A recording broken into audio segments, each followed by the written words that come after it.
여러분, 우리가 살아가고 있는 이 세상에는 질병과 고통이 많습니다.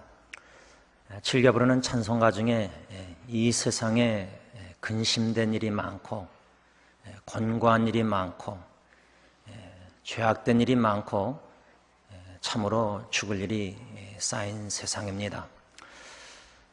그래서 성경 시편 기자는 이 세상의 자랑이 수고와 슬픔뿐이다 말씀하고 있습니다.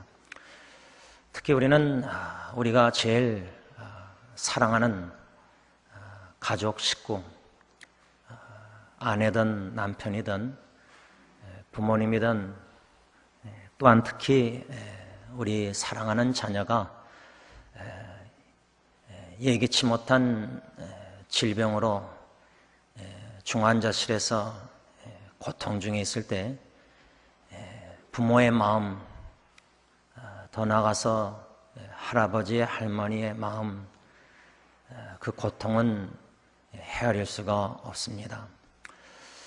중환자실의 질병 중에 고통 중에 있는 사랑하는 자녀를 바라보면서 우리의 마음은 하나님께 간절히 부르짖습니다. 하나님 살려주세요. 아마 여기서 여러분들 중에 많은 분들도 생사의 갈림길에 놓여 있는 사랑하는 식구들의 그 모습을 중환자실에서 보았을 겁니다. 하나님께 그리도 간절히 간구하였는데 의사 선생님께서 아기가 또 자녀가 또 배우자가 사랑하는 식구가 건강이 나빠지고 안 좋아지고 심지어 준비를 하십시오, 마음의 준비를 하세요 하면은 여러분 어떠셨습니까? 그와 반면에 하나님께 기도했는데 사랑하는 가족, 식구 질병 중에서 점차적으로 나아지는 모습을 보면은 참 하나님 기도응답 너무나 감사합니다. 하나님께서 이 아이를, 이 식구를 사랑하는 나의 기도를 들어서 살려주시는구나. 그 벅찬 감사와 감격. 그러다가 사랑하는 이가 만일에 잠든다면, 내 품 안에서 잠든다면, 죽는다면 그 와중에서도 여러분들은 하나님께 찬양을 들으실 수 있으시겠습니까? 고린도후서 5장 7절 우리가 익히 아는 말씀이지만 이는 우리가 믿음으로 행하고 보는 것으로 행하지 아니함이로라. 그러나 이 말씀을 알지만 우리는 중환자실에 있는 사랑하는 가족 식구를 그 고통을 보면서 보는 대로 행하면 아니 되는데, 보는 대로 기도해서도 아니 되는데, 믿음으로 그 상황을 바라보고 믿음의 주 온전케 하시는 하나님을 바라보면서 믿음으로 기도해야 되는데, 병 간호를 해보신 분들은 아시겠지만 하루 이틀, 한 달, 수개월, 1년 상황에 초점이 맞춰집니다. 믿음으로 기도하고 믿음으로 상황을 극복해 나가야 되는데 보는 대로 행하고 상황에 이끌려서 좋아지면은 기쁘고 감사하고 기도응답, 나빠지고 악화되면은 낙심하고 심지어 절망 속에서 우리는 죽음의 공포, 두려움, 사랑하는 사람을 보내야 되는 그 두려움도 우리는 접하게 됩니다. 왜 이렇습니까? 나의 또는 어쩌면 여러분들의 믿음이 연약하기 때문입니다. 그런데 우리의 믿음만이 연약한 것이 아니라 신약성경 보면은 예수님께서 3년 동안 따라다니는 제자들이 예수님이 행하시는 기적들, 질병을 고치시고 심지어 죽은 나사로도 살리셨는데 이러한 예수님의 하나님의 아들 되심의 신성의 그 기적을 직접 육의 눈으로도 목격한 제자들이 그 믿음이 얼마나 훌륭하고 그래서 예수님이 칭찬하셨을까? 아닙니다. 성경에 보면은 예수님은 제자들에게 이렇게 말씀하십니다. 믿음이 작은 자들아, 믿음이 작은 자여 왜 의심하였느냐? 너희 믿음이 작은 까닭이니라. 너희의 믿음이 어디 있느냐? 너희가 어찌 믿음이 없느냐? 믿음 없는 자가 되지 말고 믿는 자가 되라. 이렇게 마태복음에서 요한복음 말씀을 보면은 예수님께서 제자들의 믿음을 칭찬하신 게 아닙니다. 꾸짖으셨습니다. 책망하셨습니다. 믿음이 작은 자요 이렇게 말했을 뿐만 아니라 예수님은 믿음이 없는 자요 왜 의심하였느냐 이렇게 말씀하십니다. 오늘 예수님께서는 이 말씀을 통해서 어쩌면은 저와 여러분들에게 질병과 고통 중에 신음하는 사랑하는 이를 위해서 간절히 눈물로 기도하며 이렇게 수요기도에 올라서도 하나님께 몸부림치고 기도하는데, 살려달라고 기도하는데, 고쳐 치유하달라고 기도하는데, 울부짖는데도 불구하고 내 마음은 하나님이 살려주실까? 하나님이 고쳐주실까? 상황을 보면 좀 기계가 산소호흡기나 이게 또 레버가 올라가면은 해가 좋아진다 그러고 또 의사가 뭐라 그러면 준비해야 된다 그러고 상황에 이끌려가지고 우왕좌왕하는 우리의 모습은 예수님의 제자들처럼 믿음이 적은 자요 없는 자요 이렇게 예수님이 오늘 이 밤에 말씀하고 계시지는 않는가? 참은 생각해 봐야 됩니다. 저는 그래서 오늘 본문 마태복음 8장 5절에서 13절에 나오는 예수님께서도 놀랍게 여기시는 믿음의 사람, 이런 사람이 되고 싶지 않습니까? 백부장, 로마 백부장, 유대인도 아닙니다. 이방인입니다. 예수님께서는 로마 백부장을 보시고 그의 말을 들으시고 놀라셨다고 했습니다. 10절을 다시 보시기 바랍니다. 다 같이 읽습니다. 시작. 예수께서 들으시고 놀랍게 여겨 따르는 자들에게 이르시되 내가 진실로 너희에게 이르노니 이스라엘 중 아무에게서도 이만한 믿음을 보지 못하였노라. 오늘 이 말씀 중심으로 예수님도 놀랍게 여기시는 믿음의 사람, 이 제목 아래 한 두 가지로 믿음의 사람에 대해서 생각하면서 주시는 교훈, 은혜를 받고자 합니다. 첫째로 예수님께서도 놀랍게 여기시는 믿음의 사람은 누구인가? 간구하여 기도 응답을 받는 사람이다. 다 압니다. 기도하고 간구하고 부르짖고 기도 응답 받는 사람. 오늘 본문 5절에서 7절에 보면은 예수님께서 가버나움에 들어가셨을 때 한 백부장이 나와 간구하였다. 이 로마 백부장이 예수님께 나와서 간절히 구했던 그 기도 제목이 뭘까? 여러분들도 하나님 아버지께 나와서 아빠, 아버지 간절히 간구하는 기도 제목 있지 않습니까? 백부장의 간절한 기도 제목은 그의 종, 하인, 중풍병으로 괴로워하는 자기 하인이 고침을 받기를 간절히 원했습니다. 여러분, 로마 백부장입니다. 100명을 다스리는 백부장입니다. 로마인입니다. 로마인이 다스리는 유대, 그 유대인 한 자기의 종, 그 종을 중풍병으로 괴로워하고 또 동일한 말씀이 누가복음에도 나오는데 죽을 지경에 이른 이 종을 고쳐달라고 하나님께 간절히 간구했다 그 말입니다. 왜 그랬을까? 그냥 종, 하인, 그냥 병들면 내버리면 되지 않습니까?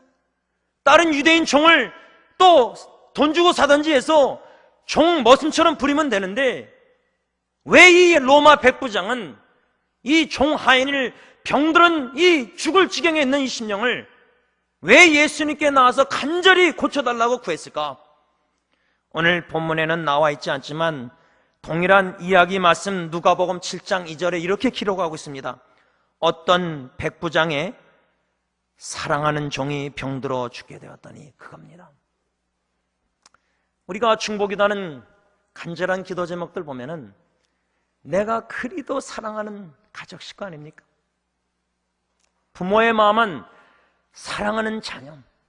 제가 이렇게 중국 선교 갔다가 한국에 들리면서 하나님께서 만나게 하시는 여러 지체들, 청년들, 어른들 이렇게 만나면서 느끼는 것은 점점 더 한국의 젊은이들 너무나 힘들게 사는 것 같아요. 고충이 너무 많아요. 괴로운 게 너무 많아요.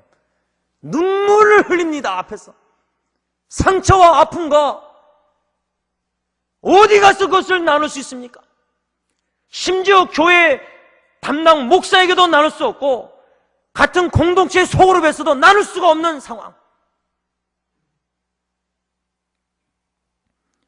우리가 사랑하기 때문에 간절하게 기도하는 거 아닙니까? 사랑하기 때문에.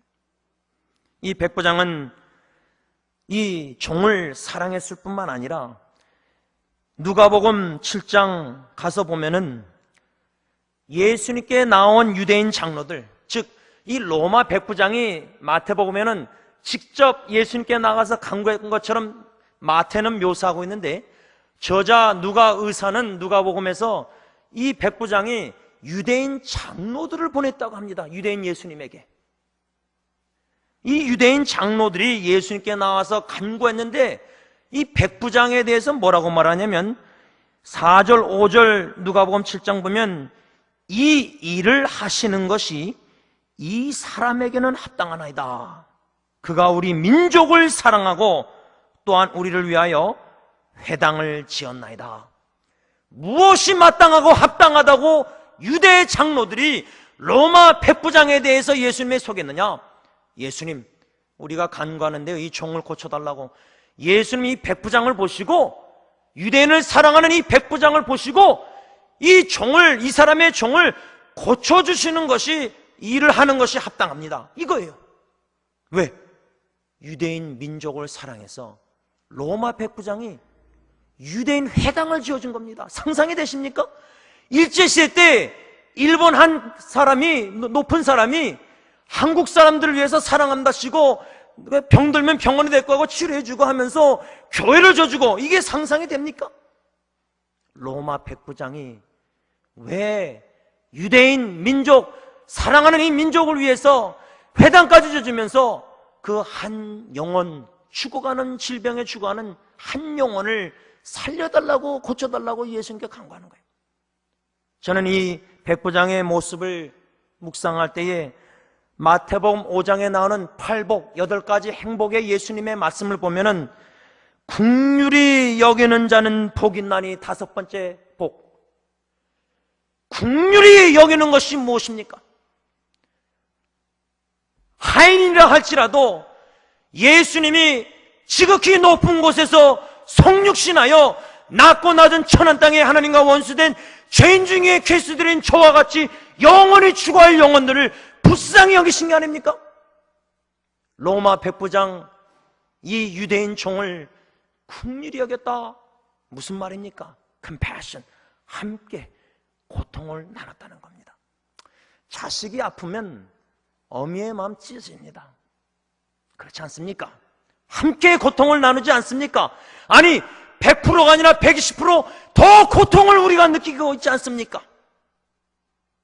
그런데 남입니다. 외국인 노동자 이방입니다. 그 영혼이 병들었다고 같이 함께 고통을 느끼십니까? 함께 아파하십니까? 로마서 보면 즐거워하는 자와 즐거워하고 우는 자와 울라 그랬는데 어찌 사랑하는 주님의 몸뚱이 지체 영혼들이 울고 있고 고통 중에 있는데 왜 함께 울지 못하고 있습니까? 그게 교회고 공동체입니까? 나눌 수가 없습니다. 교회라는 공동체에서 고통을 속으로 구형 나눌 수가 없습니다. 소문이 나고 이렇게 저렇게 해서 상처를 입습니다. 기도 부탁한다고 비밀을 나누는데 다 알게 됩니다. 상처가 교회 안에서 더 부풀어지고 있습니다. 왜 그렇습니까? 입술로는 기도 다 중보하는데 마음이 예수님의 마음, 심장, 국률이 없다는 겁니다. 왜 우리 그리스도인들이 이 지경까지 왔습니까? 그리고도 우리가 예수를 믿는 제자라고 말할 수 있습니까? 로마 백부장은 낮은 하인임에도 불구하고 자기 지위보다 낮은데 내려가서 성육신 사역하시는 예수님처럼 함께 아파하고 함께 고통하고 선한 사마리아처럼 이 하인을 사랑함으로 예수님께 나와 소문을 듣고 간절히 구하여 고쳐달라고 간구한 겁니다. 저는 이 로마 백부장을 생각할 때 오래전에 유대인 영화 스티븐 스필버그가 만든 유명한 영화 한 20년 됐는데 1993년도 만든 신들러 리스트, 여러분들 보신 분은 기억나실 텐데 이 신들러라는 독일 사학가가 돈 유혹 우상, 돈을 그렇게 벌고자 냉혹한 사람인데 유대인 회계사 한 사람을 그 포로 수용소에서 만나서 변화가 일어났습니다. 그래서 나치 당원도 되고 이 독일군한테 돈을 뇌물을 먹여서 이 유대인들을 살리고자 계획을 세워요. 그래서 그 리스트 목록을 만듭니다. 그래서 살려낸 사람이, 구해낸 사람이 1100명이라고 합니다.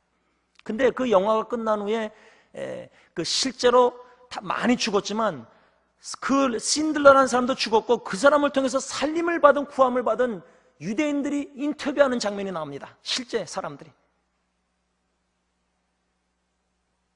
신들러라는 독일 그 사람의 묘지에 가서 이 유대인들이 마음이 어떻겠습니까?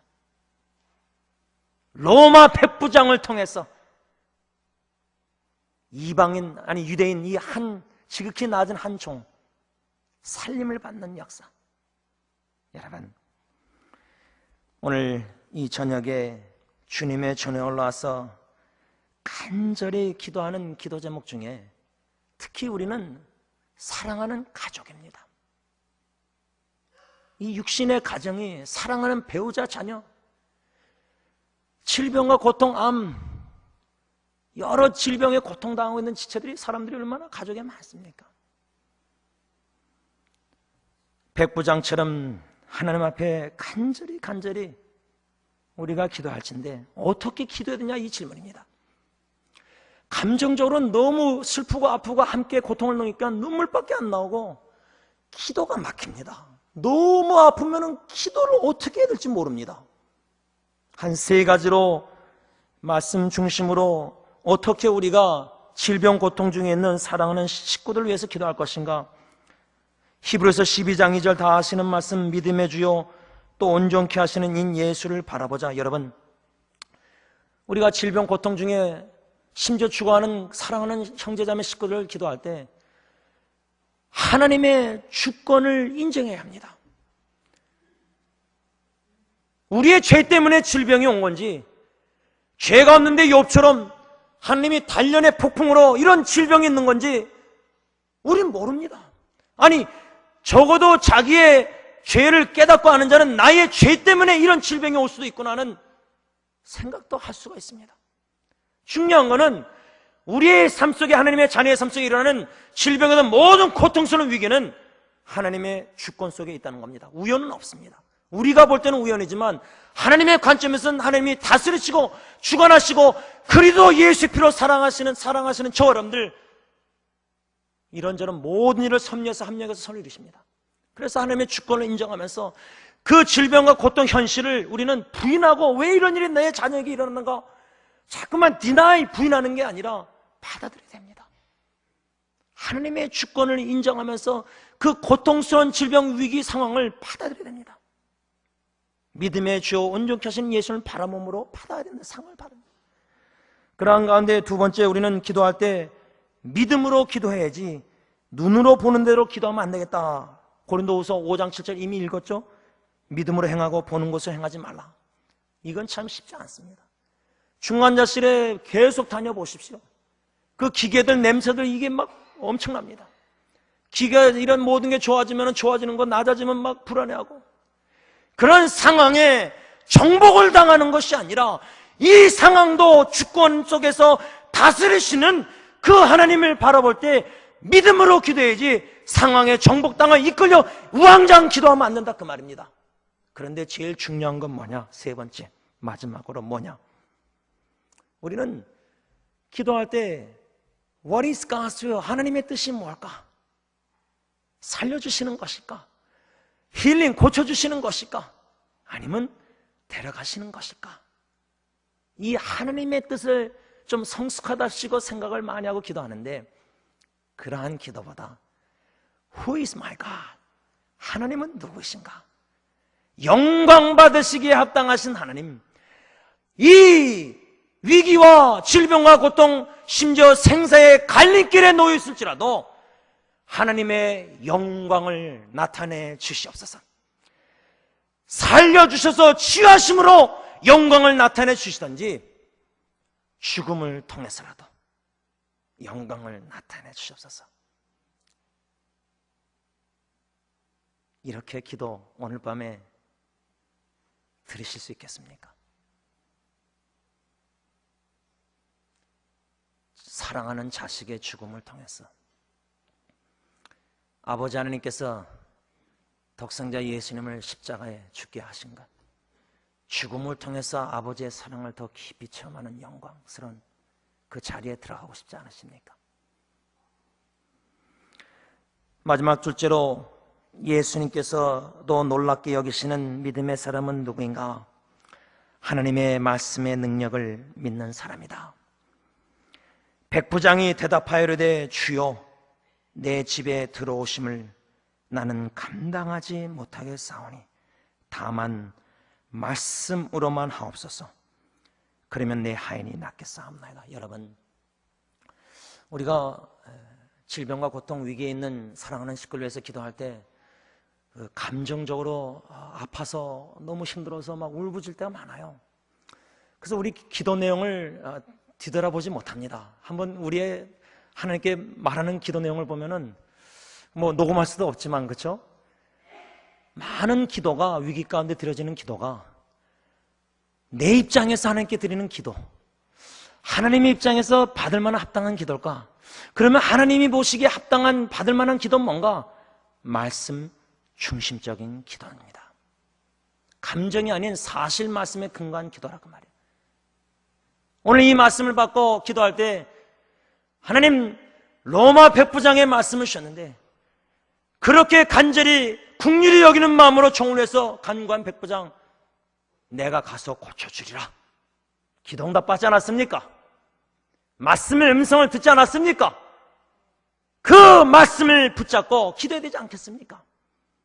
그런데 한 가지 흥미로운 것은 예수님이 직접 가서 고쳐주겠다. 제가 한국교회에서 좀 목회를 배우려고 우리 담임 목사님과 유기장 목사님과 같이 있었던 서영님께 있었을 때 새벽기도 끝나고 나오는데 설교하고 어떤 여집사님이 나와서 이젠 기도 부탁하더라고요. 근데 기도 부탁할 때 그분이 저한테 머리를 내미셨어요. 아마 이젠 목사님이 손 얹어서 이렇게 안찰기도를 원하셨던 것 같은데 저는 그리 하지 않았습니다. 뭔가 안찰기도 뭐 이런 여러 가지 이런 것들을 좀 갈급하니까 원할 수도 있지만요, 목회자가 기도해서 고쳐지는 게 아니지 않습니까? 하나님께서 하시는 거 아닙니까? 목회자는 주님의 도구 아닙니까? 여러분들이 직접 하나님께 예수 이름으로 간구하시지 않습니까? 아버지 하나님께 말씀 믿음으로 붙잡고 간구할 때 하나님께서 자녀가 울부짖는 믿음으로 간구하는 그 기도를 외면하시겠습니까? 내 자녀가 나에게 합당한 말씀에 아버지의 뜻대로 기도하는데, 나의 뜻대로 기도하는데, 간구하는데, 도와달라고 하는데 외면하겠습니까? 내 사랑하는 자식을 독생자 예수님까지 주신 아버지께서, 예수님께서 가서 고쳐주겠다. 그러면 나 같으면 예수님 오세요, 제 아들에게 손 얹어서 좀 기도해 주시고, 뭐 이렇게 여러 가지 치유 역사할 때 뭐 기도해 주세요, 이런 생각 상상할 수 있는데 백부장은 그렇게 안 했습니다. 백부장의 첫 번째 반응은 내 집에 들어오심을 나는 감당 못하겠다. 또 누가복음은 예수님이 내 집에 들어오심도 감당 못하지만 나도 주님께 나아가기도 감당하지 못하겠다. 누가복음 이렇게 써 있습니다. 왜 이렇게 반응했을까? 이 감당하지 못하겠다는 말은 아론 디스럽 나는 자격이 없다는 말입니다. 예수님을 내 집에 모실 자격이 없다는 겁니다. 내가 예수님께 나아가서 간구할 자격도 없다는 말입니다. 우리 공로의식 자격 다 있습니까? 은혜의식은 얼로 가고 점점 봉사하다가 칭찬할 때 왜 공로의식이 앞섰습니까? 우리는 아무 자격 없습니다. 아무 공로 없습니다. 예수 십자가의 공로, 그의 행하신 일로 말미암아 은혜로 구원받아 그 은혜가 감격하여 은혜의 힘으로 봉사하지 않고는 견딜 수 없는 마음 아닙니까? 백부장은 감당 못하겠습니다. 이 반응을 볼 때에 예수님의 8가지 행복 8복 말씀 중 5장 5절 마태복음 보면 온유한 자는 복이 있나니, 긍휼히 여기는 자는 복이 있나니, 온유한 자는 복이 있나니, 겸손한 자, 낮은 자 사상, 하인과 같이 내려가서 함께 아파하고 고통하는, 이게 목회자의 심정이 돼야 되고, 이게 예수 그리스도의 심장, 바울의 심장이 아닙니까? 이게 예수의 제자들의 심장이 돼야 되지 않습니까? 백부장은 겸손한 자였습니다. 하나님 앞에서 자기 주제를 알았기 때문에 스스로 낮아진 겁니다. 스스로 낮은 자에게 주님이 다만 말씀만 하옵소서. 겸손한 자에게 필요한 것은 무슨 치유에 쌓은 기적 이런 방언 이런 게 아니라 오직 말씀입니다. 오직 말씀입니다. 왜 다른 것에서 무엇을 찾고 계십니까? 하나님의 생명력의 말씀이 예수께서 나사로에게 나사로야 나오라 이 말씀으로 살렸습니다. 천지를 말씀으로 창조하셨는데 왜 말씀 더하기 무엇을 그렇게 사모하고 찾고 계십니까? 무슨 사인을 그렇게 기도하면서 찾고 계십니까? 병든 자에게. 말씀을 정리하고자 합니다. 저에게는 이 말씀을 묵상할 때 많은 질병과 고통 중에 있는 분들, 저희 교회 한 분 55세의 암으로 돌아가시 전에 중환자실에서 담임 목사와 장로님 식구들, 자녀들 모아놓고 예배 드렸습니다. 예배를 드리고 나서 이제 다 자녀들이 또 와이프도 부인도 이렇게 다 했는데, 표현을 했는데, 이 간호사, 미국 간호사가 이 산소호흡기를 떼야 된다는 거예요. 근데 이 부인 집사님이 간호사에게 어떻게 눈을 뜨고 있는데 산소호흡기를 빼냐는 거예요. 근데 눈을 잠시 감았을 때 간호사가 와서 기다렸다가 산소호흡기를 뺐어요. 그런데 눈을 뜬 거예요. 눈을 뜨고 숨 쉰다 보는 거예요. 이러다가 숨이 넘어가셨어요. 지금도 잊혀지가 않아요, 그 장면이. 저는 개인적으로 제 첫째 아기가 질병으로 중환자실에 55일 있었습니다. 저희 부부 결혼기념일 날 주일 점심에 제 여동생이 병원에 갔습니다. 오빠 제 아내한테 언니 하면서 아기가 시꺼매지는 거예요. 이게 피가 위독한 거예요. 그래서 아내는 부랴부랴 갔죠. 점심 때 예배 마치고. 근데 저는 또 주신 은혜가 있어서 그저 사역을 다 마치고 왔습니다. 오후에. 그랬더니 담당 여자 간호사가 제 안에 거기서 울고 있는데 애 한 몇 미터 떨어져서 저한테만 얘기하더라고요. 2가지 선택을 줬어요. 빨리 죽게 하겠느냐, 천천히 죽게 하겠느냐. 죽는 건 죽는 거예요. 근데 그 55일 과정 동안 참 대수술을 하면서 기적적으로 수술도 하다가 죽으신데 살아났거든요. 그래서 저는 천천히 죽게 해달라고 그랬어요. 제 입장이죠. 부모 욕심이죠. 아이가 얼마나 고통하겠어요. 바늘 다 여기 자고. 그래서 저는 성찬식 할 때마다 예수 십자가 고통 생각할 때 첫 짝을 생각합니다. 온몸에 바늘 자국, 피부, 혈관도 찾지 힘들었으니까. 그래서 천천히 죽게 하겠다 하고 집에 돌아와서 이제 아내한테 말했죠. 담당 의사가 말한 거를 얘기했어요. 오죽 힘들겠어요. 난 아기인데. 그런데 월요일 아침 제가 성경을 읽다가 시편 63편 3절 말씀을 묵상하게 됐어요. 하나님의 은혜죠. 주의 인자하심이 나의 생명보다 나음으로 내 입술이 주를 찬양하리라. 주님의 영원하신 사랑이, 사랑하는 첫째 아기 주영, 주님의 영광, 그 아이의 55일 생명보다 나음으로 우리 입술이 하나님을 찬양했습니다. 그 말씀을 받고 병원에 가서 빨리 죽게 하겠다. 그래서 가족 식구 불러라 해서 저희 아버님, 목사님, 어머님, 또 형 목사, 형수 이렇게 해가지고 이제 예배 드리고 옆방에 갔어요. 아내도 옆방 갔어요. 근데 이제 의사가, 간호사가 다 산소호흡기다, 이거 뭐 별거 다 줄 때고, 제가 그때 처음이자 마지막으로 애를 하나 봤어요. 한 번도 우는 소리 못 들어봤어요. 호흡기 다 입에 뭐 있고 하니까, 그렇죠? 그때 통곡은 제가 숨 넘어간다는 것을 처음 느껴봤습니다. 옆방으로 애를 데려갔을 때 제 아버님이 울면서 애를 안고 있는 저를 보시더니 가까더니 아버님은 다 울었는데 아버님은 안 우시더라고요. 아기를 달라고 해서 드리니까 아기의 손에, 머리에, 이마에 손을 얹고 요한복음 3장 10절을 외우셨어요. 그러다가 의사가 오더니 이제 이게 청진기로 되니까 이제 심장이 멎었으니까 이제 잠든 거죠. 오른쪽 눈가에 눈물 한 방울이 고여 있었습니다. 그 아이를 이제 화장할 때에 그 화장 이렇게 박스에 가루를 넣어가지고 아내와 함께 호숫가로 가서 배를 빌려서 이제 호숫가 중간으로 나가서 그 와중에서도 샌드위치 먹었습니다. 먹고 이제 아기를 제가 뒤에서 배를 조정하고 아내가 이제 뼈가루를 뿌렸습니다.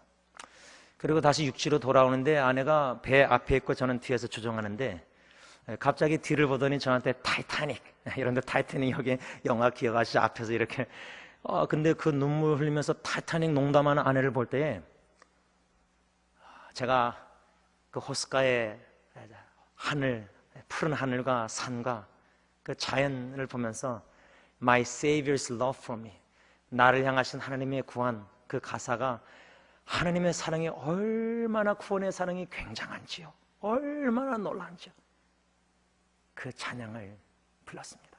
결국은 시편 63편 3절 말씀을 월요일날 주신 하나님께서 화장하는 날, 뿌린 날 주님을 영원히 찬양 송축하게 하셨다, 그 말입니다.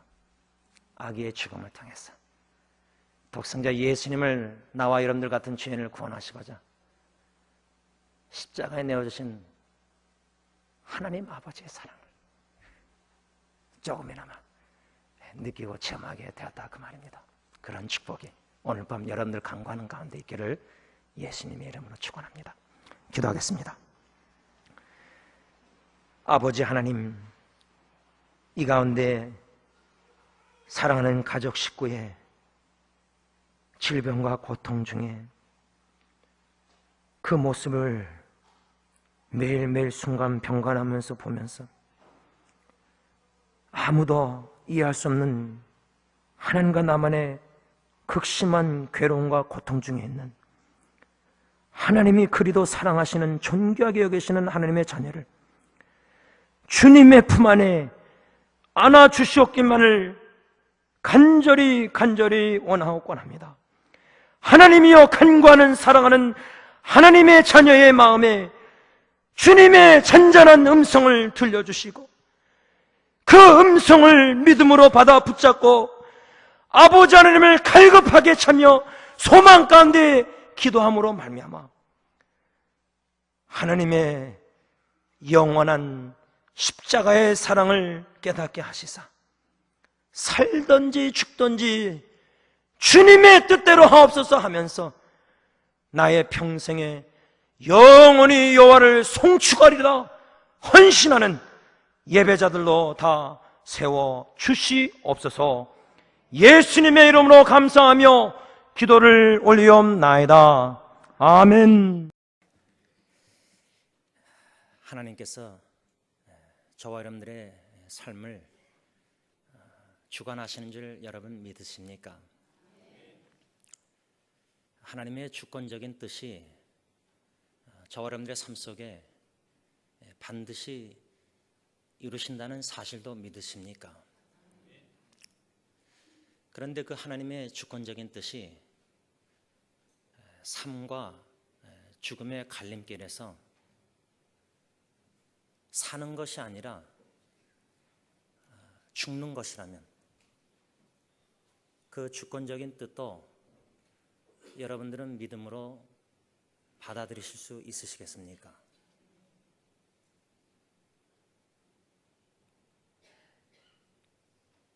사랑하는 배우자, 사랑하는 자녀가 생사의 갈림길에 놓여 있는데 하나님의 뜻대로 하옵소서 기도하였는데 기대한 것은 하나님께서 나의 기도를 간절한 기도를 들어주셔서 죽음이 아니라 살려주시는 것을 기대했는데 사랑하는 배우자가 자녀가 죽었을 때 이것 또한 하나님의 주권적인 뜻이다. 내 뜻은 사는 거였지만 하나님의 주권적인 뜻은 데리고 가시는 것이었나 보다. 이렇게 생각하고 믿음으로 그 현실을 받아들이실 수 있겠습니까? 제가 이번에 필리핀 선교차 잠깐 나왔다가 택시 운전사 아저씨 한 분하고 새벽 3시에 타고 서영기에 오는데 이 세월호 이 여객선 침몰 사건에 대해서 아저씨가 이런저런 말씀을 하시는 걸 들어보았습니다. 또 서민들의 삶, 또 택시 운전사들의 어려움, 고뇌 이런저런 얘기를 들으면서 특별히 여객선 침몰 사건의 충격이 아직도 우리 한국 모든 시민들에게 아직도 충격적인 그 모습을 보면서 아까 2부 예배를 드리면서 찬양 이 나라 이 한국을 생각할 때 마음이 뭉클했습니다. 이런저런 뉴스의 기사들이 사고 후에 많이 나왔지만 저는 한 인터넷 기사를 보았는데 그 기사 제목이 안심하고 살 수 있는 나라가 되었으면 이런 제목 아래 기사가 있었습니다. 그 제목 자체가 공감하게 우리 한국 이 나라가 조국이 안심하고 살 수 있는 나라가 되었으면 우리 부모님들이 자녀들을 우리 할아버지 할머니들이 자녀 손주들을 마음껏 학교에 보내고 혹여나 이 성범죄 이것이 지금 계속 늘어나고 있는데 동네가 안전해야 되는데 이런저런 일들을 다 시도해보지만 자꾸만 아이들이 귀한 아이들이 상상할 수 없는 상처와 아픔과 충격을 받고 있는데 과연 이 나라가 안심하고 우리 아이들을 학교에 보낼 수 있는 나라인가? 이 여객선 침몰 사건만 해도 이것이 처음이 아니지 않습니까? 제가 인터넷을 뒤져볼 때에 1990년대부터 한국에 일어났던 재난 사고들을 한 7가지를 나와 있는데 그중에 몇 가지만 우리가 생각하면은 1993년 10월 10일에 서해 헬리오 침몰로 292명이 사망한 것 기억하십니까? 기억 못하시면은 여러분 1995년 6월 29일 서울 삼풍 백화점 붕괴 다 아시죠 이건요? 여러분 그때 몇 명이 사망한 줄 아십니까? 502명이라고 합니다. 저는 아직도 그 산풍 사건 미국에서 들었을 때 그 무너져 내릴 때 한 어머니가 아이를 이렇게 품고 죽은 시신을 발견한 모습, 그 뉴스를 아직 기억합니다. 이런, 제가 지금 두 가지만 얘기했는데 7가지 대형 사고가 있었다고 합니다. 90년대부터. 과연 우리나라가 안심하고 살 수 있는 나라인가? 우리가 살아가는 이 세상은 어느 나라이든 사고와 재난이 가득 찼습니다. 멀리 있는 어느 사람들의 자녀, 이게 아닙니다. 우리 자녀, 친척, 가까운 사람들이 어떤 사고와 재난을 맞이해서 생명을 잃을지는 어느 누구도 모릅니다. 성경에 우리가 잘 아는 고통, 고난을 얘기하자면 예수님 다음에 욥입니다. 우리가 알다시피 욥은 온전하고 정직하여 하나님을 경외하여 악에서 떠난 이러한 그리스도인, 이러한 신앙인, 하나님을 경외하고 자녀가 혹시나 범죄했을까 봐 제사를 드리는, 예배를 드리는 이렇게 의인인데, 지금 말하면 예수님을 신실하게 진실되게 정성과 온 마음과 정성, 생명을 다해서 섬기는 자인데 알 수 없는 하나님의 뜻, 주권적인 뜻 안에서 사탄에게 허락하셔서 그런 온갖 재난을 다 겪었습니다. 왜 의인은 고통을 당해야 합니까? 예수님을 잘 믿으려고 하면은 할수록 왜 가정과 사업과 개인의 어려움이 이렇게 많이 당합니까? 하나님의 뜻을 아십니까? 여러분, 욥의 고난, 고통 10자녀입니다. 10자녀. 여러분들이 제가 많이 나눴지만 저는 자식 하나밖에 잃지 않았습니다. 저에게 거의 90된 할머니는 6자녀 중에 3을 잃었습니다. 마지막 잃은 자녀는 50대 후반이었는데 결혼을 못하고 죽었습니다. 그것도 거실에서. 어머니가 방에서 나오는데 깨우는데 안 움직이는 거 차가운 겁니다. 시신입니다.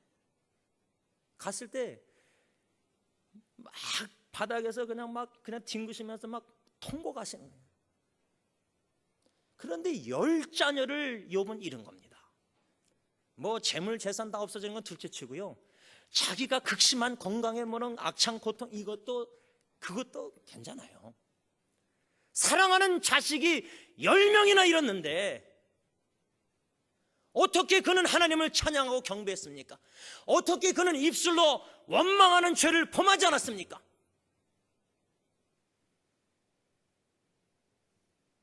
욥기서 21장 6절을 보면은 내가 기억하기만 하여도 불안하고 두려움이 내 몸을 잡는구나. 우리 어르신들 지난날에 개인과 가정의 삶 속에 사랑하는 배우자, 자녀 죽음, 손주 죽음, 그거 기억만 해도 눈물 안 나오십니까? 제가 오늘 일부러 10시에 고등부 예배를 드려봤습니다. 그저 멀리서 조국 소식을 인터넷을 통해서 계속 접하면서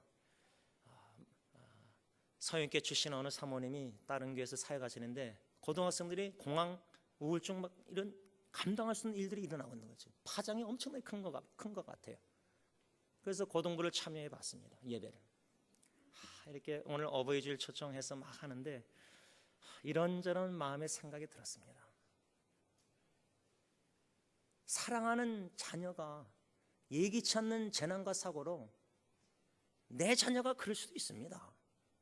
남의 자녀가 내 자녀도 그럴 수 있습니다. 손주도.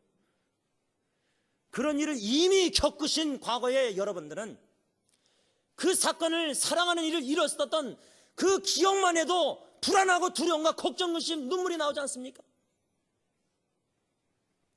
그렇게 눈물이, 슬픔이 많은 세상입니다. 오늘 본문에 두려움 가운데 있는 예수님의 제자들을 봅니다. 예수님의 제자들, 수제자 베드로, 3년 동안 예수님의 모든 전지전능하신 기력, 모든 능력, 기적을 경험한 육신의 눈으로도 봤다면은 그 믿음이 얼마나 훌륭할까?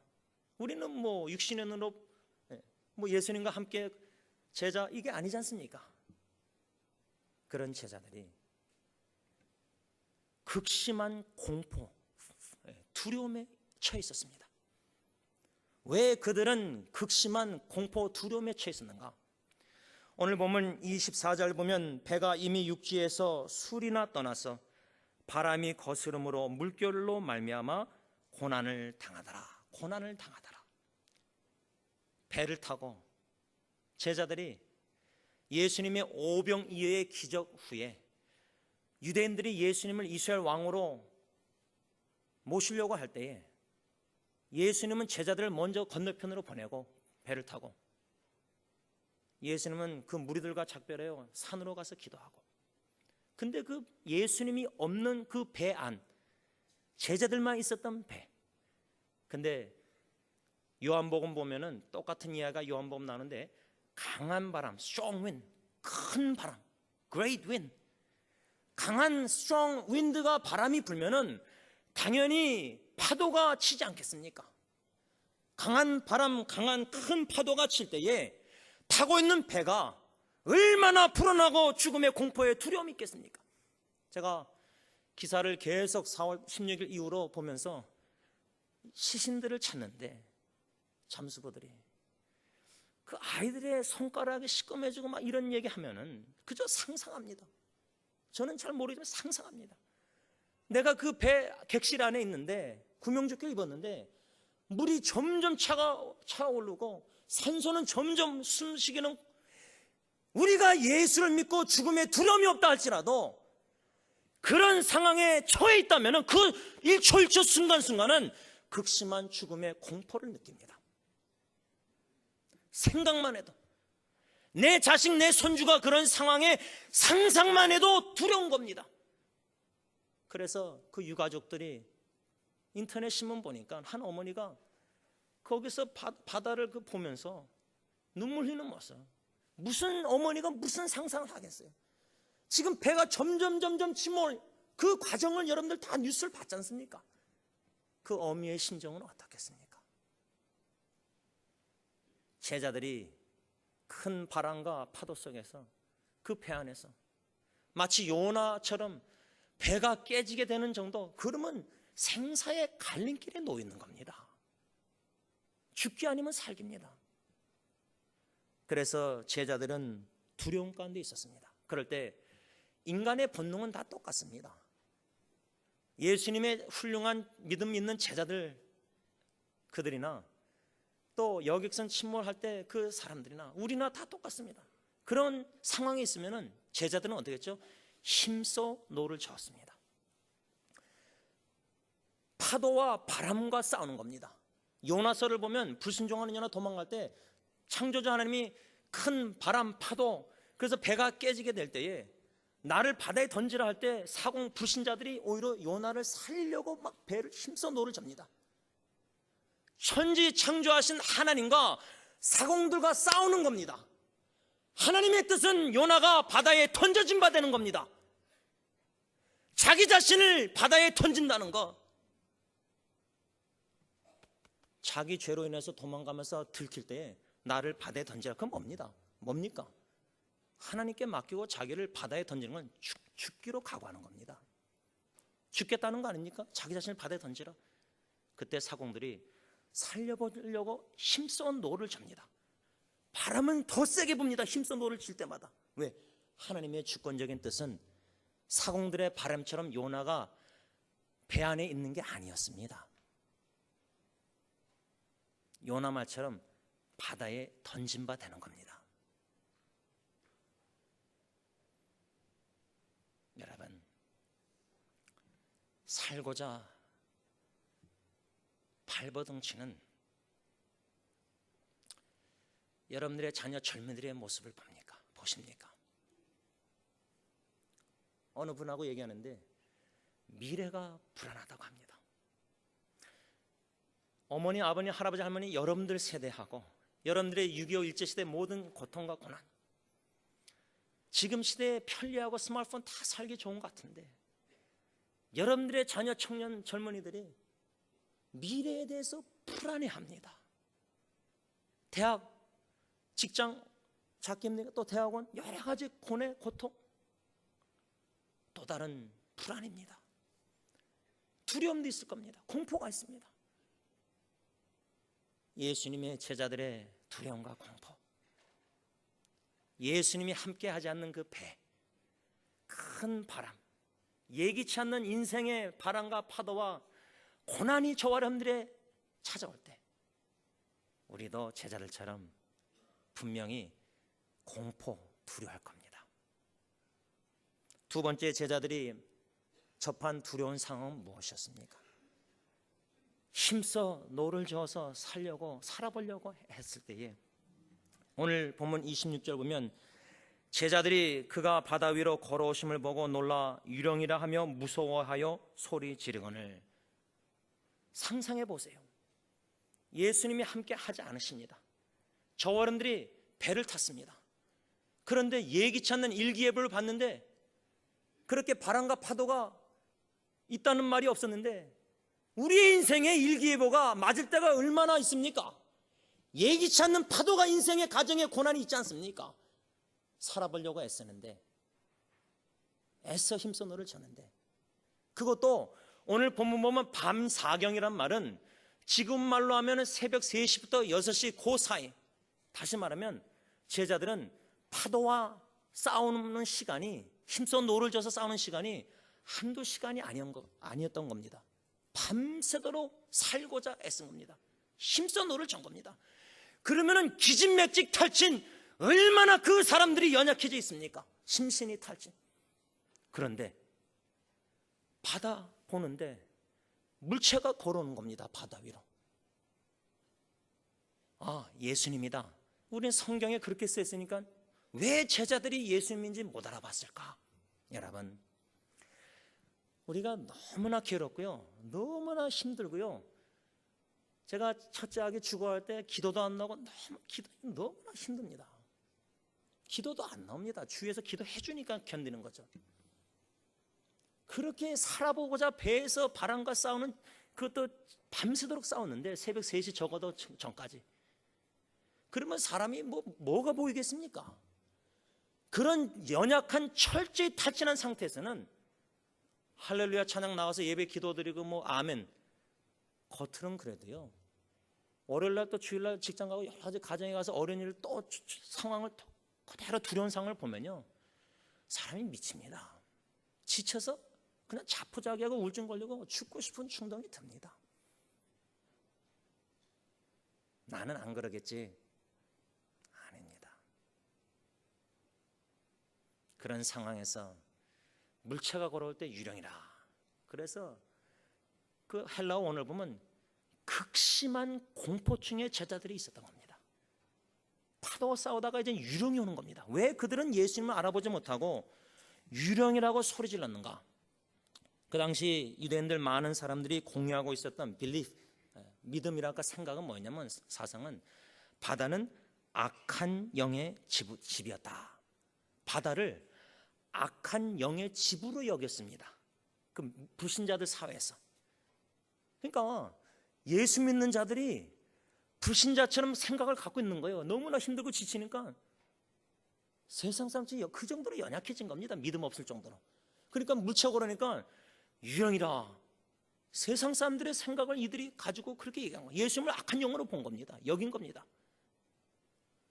그럴 때 오늘 본문 보면 예수님이 뭐라고 합니까? 즉시란 말하고 있습니다. 즉시 안심하라, 나니 두려워하지 말라, 이겁니다. 오늘 여러분들이 어떠한 불안과 근심, 걱정과 염려, 아직도 일어나지도 않은 미래의 일을 걱정하고 근심하고 불안하고 두려워하고 눈물 흘리고 사랑하는 부모님 어떻게 모실까, 여러 가지 청년들 걱정들, 아직도 일어나지 않았지만 너무나 근심이, 걱정이, 생각이 많습니다. 그러다 보면 불안하고 두렵고 공포하고 너무나 어깨에 짐을 지기가 너무 무거운 겁니다. 가정 모든 일. 눈물을 흘리더라고요. 만일 여러분들이 그런 상황에 있으시다면 오늘 이 예수님의 잔잔한 음성, 큰 파도가 치는 인생의 여정에 파도 밑에 바다 깊은 속에서 잔잔한 그 물결, 안심하라 지원아, 안심하라 제임스, 나다, 두려워하지 마라. 이 음성을 들어야 한다 그 말입니다. 그 음성 듣고 싶지 않습니까? 왜 예수님께서는 제자들에게 안심하라, 나니 두려워하지 말라 이렇게 말씀하셨는가? 그 이유를 저는 한 3가지로 찾아봤습니다. 안심하라, 나니 두려워하지 말라. 그럼 나다, 예수님은 누구신가? 여기에 우리가 초점을 맞춰야 합니다. 아까 우리에게 향하신 찬양 인도하시면서 좋으신 하나님, 하나님은 참 좋으시다. 내 기도 응답하셔서 건강 주시고 자녀 결혼 다 문제 해결해 주시고 사업 다 잘 되게 해주시고 건강 물질여보 참 좋으신 하나님 찬양할 수 있습니다. 그런데 욥처럼 다 잃어버리셨다면, 그렇게 기도하고 다윗도 오늘 목사님 말씀처럼 바세바 간음하고 우리아 죽이고 그렇게 기도했는데 금식했는데 아기가 죽었습니다. 그렇게 간절히 구했는데 다 잃어버렸습니다. 그래도 좋으신 하나님 찬양하시겠습니까? 우리 강은학 장로님 그 따님 미국에 계실 때 저에게 한번 나왔을 때, 신방 갔을 때 여러 가지 어려움이 있을 때 교회 집사님하고 신방 갔을 때 마음이 God is so good, 좋으신 하나님을 찬양케 하셔서 했습니다. 그러면 그 신방 받는 분들은 웬만한 믿음 아니면 그 시험 듭니다. 아니 지금 힘든데 뭐 어렵고 여러 가지 그런데 목사님이 와서 신방한다면서 아니 어떻게 좋으신 하나님을 찬양합니까? 나 주의 도움 받고자 얼마나 간절히 무거운 진진자 찬양 좋은 그런 거 많은데, 여러분 하나님은 좋으신 하나님이라는 이 여러분의 고백이요, 이게 함부로 할 게 아닙니다. 로마서 8장 28절, 내가 볼 땐 좋은 게 절대 아닌 상황, 두려운 상황이고 불안한 상황인데 하나님은 누구신가? 좋으신 하나님. 그러면 이 모든 것을 합력해서 결과는 선을 이루실 수밖에 없는 주님, 나다, 그 주님을 믿고 안해야기 말입니다. 우리가 난관을 접하면요, 지금 이 세월호 이 침몰 속에서 why me? 왜 내 가정에 이런 일이 나냐? 왜라는 질문 던지면요, 결과는 뻔합니다. 모든 사람이 불평 원망합니다. 그러면 두 번째 질문, how?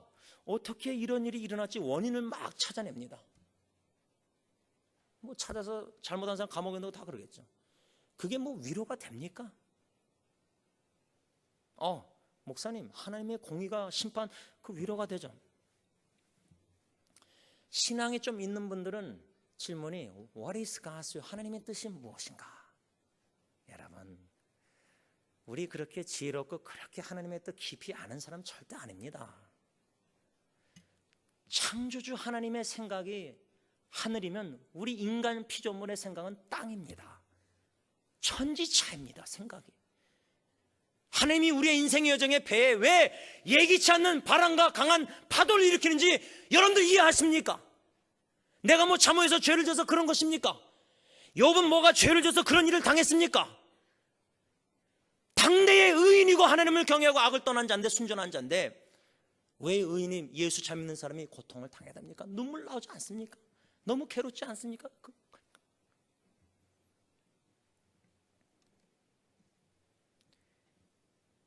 이러한 하나님의 뜻을 이해할 수 없는 상황에서 우리가 던져야 될 질문은 뭡니까? Who is my God? 하나님은 누구신가? 저는 아까 찬양하면서 참 마음이 뭉클하고, 약속, 날마다 그 찬양 우리 어르신들 저도 참 좋아해요. 목회하면서 이런저런 속에 어려운 일이 있을 때 저의 오뚜기처럼 낭망하고 절망할 때 일으켜주는 약속의 말씀이 제 마음에 신비에 적혀 있습니다. 그래서 힘들고 어려울 때마다 약속의 말씀이 더 깊이, 하나님께서 그 말씀을 제 마음에 신비에 깊이 적으십니다. 그래서 이제는 제가 말씀을 쫓아가는 게 아니라 그 말씀이 위기의 어려운 상황에 나를 이끌어갑니다. 감정과 전인격을 지배합니다. 그러면 내 영혼이 소성케 돼서 말씀으로 시편 119편 다시 오뚜기처럼 일어나서 다시 주님 바라보고 나갑니다. 내 영혼아 왜 낭망하여 하는고, 왜 불안하여 하는고, 너는 하나님께 소망을 두라.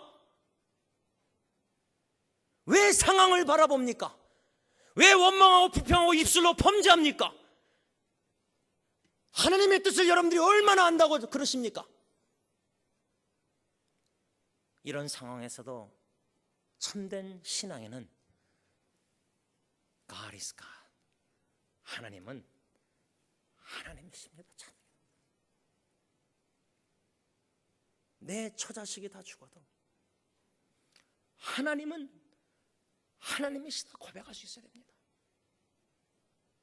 그렇게 위대한 하나님이십니다. 그 하나님, 난이 안심하라, 난이 두려워 말라. 예수님의 나다 그 나다 하시는 예수님이 누군지 알고 계십니까? 그 예수님을 아는 지식에서 여러분들의 믿음이 자라나고 있습니까? 그 뿌리가 예수의 반석의 지식에 깊이 뿌리가 땅 밑에 박혀 있습니까? 아니면 사람들 보기에 땅 위에 있는 나무와 가지가 열매만 주렁주렁 거칠어 하고 있습니까? 뿌리가 없어서 연약해서 조그만 세상에 근심 연려 있으면 씨 뿌리는 비유 보면 말씀이 막혀가지고 열매를 맺지 못한 그런 신앙인이 아니십니까? 나니 예수님 누구십니까? 오늘 보면 23절 보면 예수님 무리를 보내신 후에 기도하러 따로 산에 올라가시니라. 저물매 거기 혼자 계시다니. 혼자. 우리 권사님 길가에서 만나실 때 중보기도하러 지하실에 들어오시는데 지하실의 방에 불빛 없는 그 중보기도 하실 때 자기 혼자입니다. 골방. 우리 옛날 목사님들 목회자 후보생에게 골방. 저는 그것을 광야라고 생각합니다. 스스로 한적한 곳 광야로 들어가서 세상의 모든 것을 끊고 그 시간만은 주님 앞에 내 마음의 모든 것을 통과했습니다.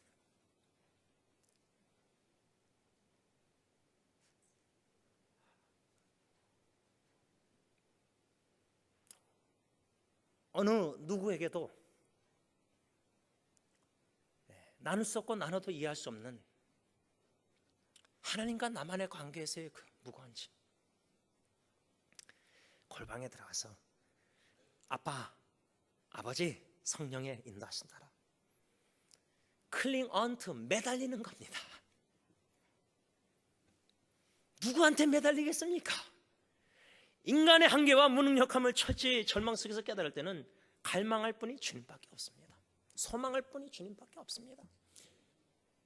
그래서 절망은 필요합니다. 절망은 필요합니다. 인간의 전적인 무능력함과 무기력함을 깨달을 필요가 있습니다. 너무나 괴롭고 힘들지만 필요합니다. 그 광야에 들어가서 필요합니다. 그 씨름이 필요합니다. 예수님께서는 한적한 곳에 홀로. 왜 한적한 곳에 홀로? 성경에 보면은 항상 예수님은 한적한 곳에 홀로 가서 뭐 하십니까? 아버지께 기도하십니다. 그 예수님이 밤 사경 새벽 3시 6시까지 힘써 노를 저 살려고 발버둥 치는 그 제자들, 예수님이 모르고 계셨겠습니까? 예수님이 여러분들의 고통과 고난 살아보고자 애쓰는 거, 발버둥 치는 거 모르고 계시겠습니까? 전지하신 하나님의 아들임을 믿으시면은 그 예수님이 모르고 계시겠습니까? 내가 안다, 지원아 제임스. 너 마음을 내가 안다. 그거 하나로 위로가 되지 않습니까, 여러분? 결과를 꼭 보셔야 되겠습니까? 좋은 결과, 기대하는 결과. 예수님께서는 제자들에게 안심하라, 난이 두려워하지 말라. 왜? 내가 너희들을 위해서 기도하고 있기 때문입니다. 중보기도 하시는 우리 권사님들, 여러분들 골방에서 그렇게 기도하시고 가족, 자녀, 후손들, 교회, 이 나라, 여러분 이 나라를 위해서 우리가 기도하지 않습니까? 눈물 나지 않습니까? 사랑하는 대한민국. 하나님이 그 눈물을 보시고 계십니다. 그 기도를 그 신음소리, 기도가 나오지 않을 정도 너무 괴로울 때 그 마음의 신음소리도 들으시는 아버지 하나님, 우리에게 그렇게 귀를 기울이고 사랑하시는데, 그래서 예수님께서는 기도하고 계셨기에, 밤새도록 예수님은 기도하고 계셨고, 그들은 밤새도록 살고자 힘써 노를 저었고, 하나님의 적합한 때에 무리로 걸어오신 겁니다. 우리는 좀 하나님과 시간 테이블이 다릅니다. 너무나 위기 상황, 두려운 상황, 막 배가 깨지고 인생의 가정이 깨지고 뭐 부부관계 막 이럴 때 주님을 찾습니다. 우리의 기대는 기도하고 기대하고 기대하는 것은 좀 응답이 빨리 됐으면 좋겠습니다. 제자들이 밤새도록 살고자 탈진해서 바람, 파도 물결과 싸워 힘써 노를 저을 때 지치고 지칠 때까지 예수님은 기다리지 않았는가? 철저히 힘 안 빠지면요, 우리 내 힘으로 좀 하면은 하나님 도와서 도움 주셔서, 그러면 우리 하나님 잘한 거다 나중에 하나님 영광 입술로 하지만 속으로는 내 힘 내 몸으로 했으니까 자랑합니다. 교만해집니다. 그래서 하나님께서 철저히 힘 빠지게 놔두지 않으셨는가? 적합한 타이밍에 밤사경 바다 위로 걸으셔서, 우리 예수님은요 그저 중보기도만 하시는 예수님 아니십니다. 제자들의 보존 안전 지켜주기 위해서 밤새 기도 그것만 하시는 분이 아닙니다. 요한복음 17장을 보십시오. 유명한 예수님의 기도장. 하나님의 백성들, 선택한 백성들 맡기신 그 영혼들만을 위해서 예수님이 기도하십니다. 선택한 백성들. 기도할 뿐만 아니라 무리로 걸으셔서 파도를 잔잔케 하시고 건져내셨지 않습니까? 함께 타셨을 때. 그 예수님께서 무리로 걸어 계실 때, 유령이다 두려움 속에서 제자들이 극심한 공포에 있었을 때, 안심하라, 즉시 예수님께서는 안심하라, 나니 두려워하지 말라. 그럴 때 베드로가 뭐랍니까? 주여, 만일 주님이시거든 나로 명하사 바다 위로 걸어오게 하소서. 오라 하소서 하니까 예수님 뭐랬죠? 명령해서 come, 오라. 저는 이 말씀을 오늘 전하기 전에 묵상할 때 요나와 베드로를 생각할 때, 어느 누가 이런 미친 행동을 합니까?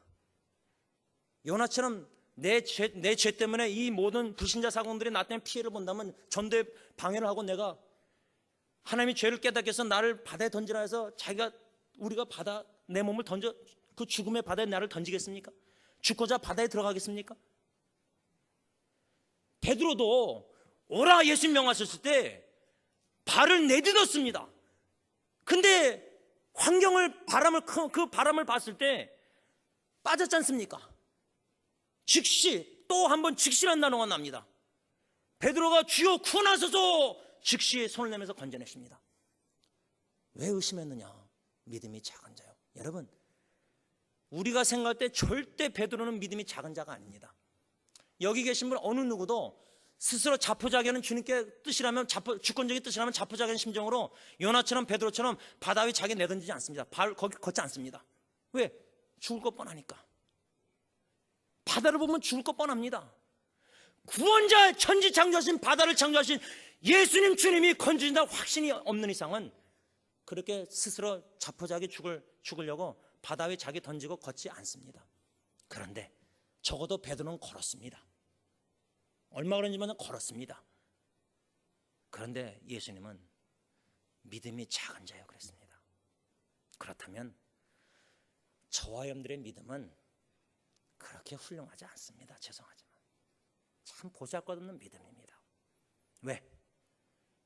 조금만 뭐 상황이 그러면 또 의심합니다. 기도해서 응답이 좀 되는 것 같으면 막 할렐루야 감사 막 하는데, 조금만 뒤틀리고 기대대로 계획대로 안 되면 성령의 계획, 아까 우리 찬양했는데 우리는 성령의 찬양하지만 내 계획이 이루어지기를 원합니다.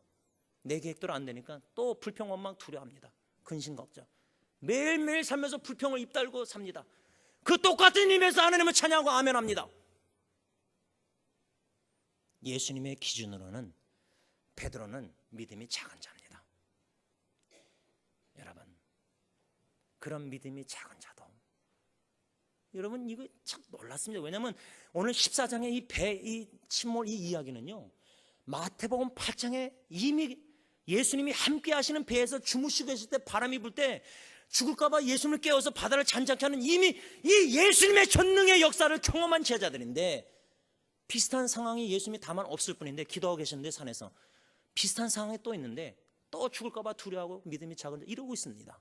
이게 우리입니다. 이게 우리의 현 주소입니다. 이런 자도 하나님께서 버리지 아니하시고 믿음이 작은 자를 면책하실 뿐만 아니라 그런데 주여 구원하사 하니까 건져주셨습니다. 즉시 우리가 개인과 가정을 위해서 기도하고 특별히 이 나라를 위해서 기도할 때 주여 이 나라를 살려주세요. 옥하는 목사님이 돌아가시 전에 교경협 참석했을 때 한국 교회를 침몰하는 배로 비교하신 적이 있습니다.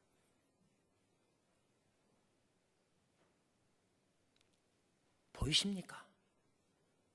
한국 교회가 침몰하고 있는 게 보이십니까? 보이신다면 베드로처럼 주여 교회를 이 나라를 구원해 주세요. 살려 주세요. 그때 예수님이 들으시고 즉시 건져내셨다 그 말입니다. 여러분 말씀을 좀 정리하고자 합니다. 그 당시 세월호 침몰 후에 살리려고 막 생존자를 찾을 때 한 인터넷 기독교 웹사이트에 기사가 실렸는데 이 기자가 이 목사님과 사모님을 인터뷰했는데 왜 그 목사님과 사모님을 인터뷰했느냐? 그들의 자식이 17살 자식이 그 안에 있었기 때문입니다. 인터뷰하니까 그 목사님 아버지가 뭐라고 그랬냐면 답변이 전화로 했는데 질문을 코테이션합니다. 모든 것이 하나님께 달려 있습니다. 저는 하나님께 다 맡겼어요. 이렇게 답변하셨다고 합니다. 이 기자가 아마 전화로 또 사모님에게 아마 인터뷰했나 본데 사모님은 이렇게 말씀하셨다고 합니다. 코테이션합니다. 사고가 난 지 일주일이 지났어요. 처음에는 아들이 무사히 구조되도록 기도했는데 지금은 하나님의 뜻을 구하고 있어요. 실수하지 않는 하나님이잖아요. 주신 이도 취하신 이도 하나님 이랬잖아요. 어느 성경 구절입니까? 욥이 10자녀 다 잃어버리고 재산 다 잃어버리고 건강 다 나빠지고 주신 자도 하나님, 취하신 자도 하나님, 주신 자식을 살려달라고 그렇게 기도했는데 하나님 데려가셔도 하나님의 주권적인 뜻 받아들이는 믿음, 이게 바로 난이 예수님을 전적으로 믿는 신앙인의 자세입니다. 욥은 그런 고백 속에서 입술로 원망 범죄 절대 하지 않고 오히려 하나님을 다윗처럼 찬양 경배 월십 경배 드렸다 그 말. 이게 참 예배자입니다. 예수님을 아는 참 예배자, 예수님을 믿는 참 예배자. 어떤 상황에서도 자식의 죽음 앞에서도 You are my God, 당신은 나의 하나님이십니다. 그 위기 가운데서도 하나님의 놀라운 사랑을 체험하는 영혼들. 제가 나눴잖아요. 첫째 아기 뼈 뿌리고 배 타고 오면서 아내가 뒤돌아보면서 타이타닉 하면서 눈물 흘릴 때 그 하늘을 바라면서 My Savior is lost for me. 하나님의 구원의 사랑이 얼마나 원더풀하고 굉장하고 놀라운지요. 자식의 죽음을 통해서 독생자 예수님을 십자가에 내어주시기까지 나 같은 죄인을 사랑하시는 그 아버지의 그 마음, 심정 사랑, 그 크신 놀라운 하나님의 사랑, 그 사랑을 감당할 수 없을 정도 경험할 때 넘치도록 어찌 찬양 안 할까 기도하겠습니다. 찬양 받으시기에 합당하신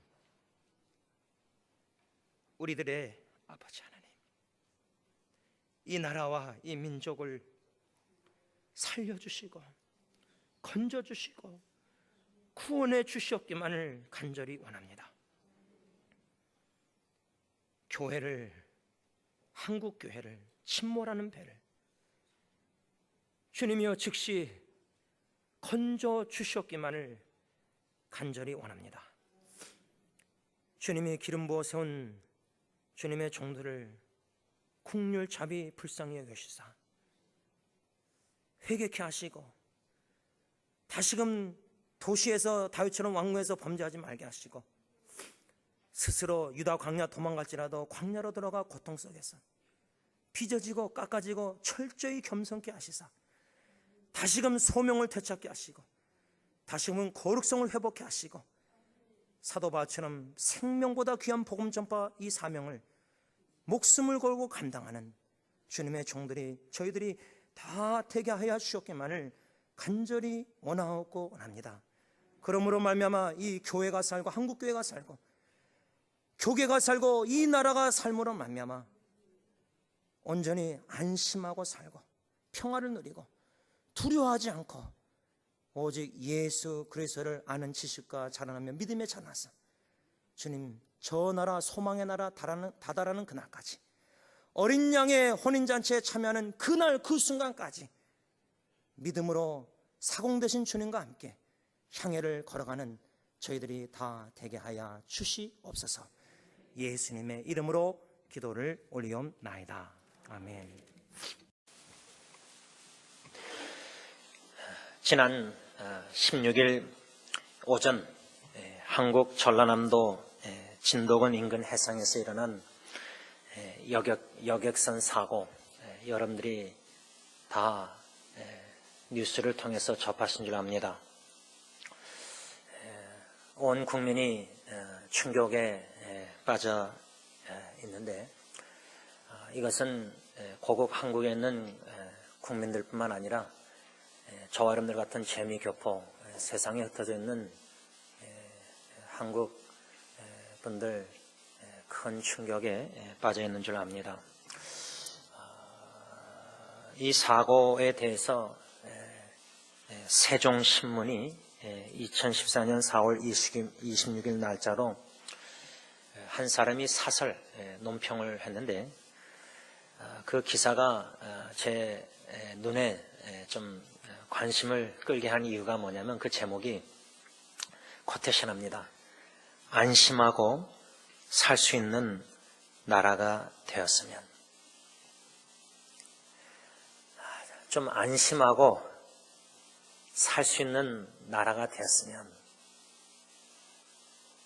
이것이 또한 저와 여러분들의 바람이 아닙니까? 그러나 여러분들이 이미 알고 있듯이 현실은 어떠한가? 제가 인터넷을 뒤져보니까 1990년도 이후로 한국에서 일어난 대형 사고, 그걸 한번 뒤져봤는데 아마 여러분들이 다 아실 겁니다. 1995년, 벌써 이렇게 오래됐는데 1995년 6월 29일 날 서울 삼풍 백화점 붕괴 기억하시죠? 아마 이거 모르시는 분 없을 겁니다. 저도 아는 건 아는데요. 근데 그때 사망이 502명이었다고 합니다. 전 그렇게 많이 죽은 줄 몰랐어요. 그 산풍 무너졌을 때 막 엄마가 아이를 안고 시신이 발견되고 이런 거는 제가 뉴스 기억나는데 사망자 수가 502명이었다고 합니다. 2명. 그렇게 많이 죽었습니다. 근래에는 2003년도 2월 18일 날 그 대구 지하철 방화 기억나십니까? 뉴스에서 대구 지하철 방화 그때도 190명이 죽었다고 합니다. 그런데 이 2003년도 대구 지하철 방화 외에 1995년 4월 28일 날 대구 지하철 공사 현장 가스 폭발로 101명이 사망했다고 합니다. 그래서 제가 이거 대구 가면은 지하철 타기가 좀 두려울 것 같아요. 이 2번이나. 그러니까 1990년도 후에 2014년 이 세월호 침몰 사건 전까지는 대형 사고로 한 7가지를 뽑았더라고요. 근데 292명, 32명, 30명, 100여 502명, 190명, 근래에서는 2014년 2월 17일 날 경주 마우나오션 리조트 지붕 붕괴로 10명 사망. 이것도 여러분들 뉴스 기억나시죠? 안전하지 않잖아요. 안전 다 감사하고 좀 체크업해서 안전한지 그 규칙대로 법대로 다 해야 되는데 대충 넘어가잖아요. 모르겠어요. 뇌물을 주면은 감사원이 와가지고 그냥 제대로 다 꼼꼼히 감사 안 하고. 여러분 미국에는 월남국수집 가도요. 제가 한번 가면은 음식 그 ABCD 점수 매기는 사람들 나오잖아요. 그냥 뭐 주인까지 나서서 막 정신 차리고 막 깨끗이 하고 막 신경 많이 써요. 아주 감사를 꼼꼼하게 하잖아요. 뭐 문 닫을 수 있으니까 식당, 그렇죠? 라이센스 박탈할 수 있잖아요. 근데 왜 우리 고국 한국은 왜 이런 일들이 자꾸만 일어날까?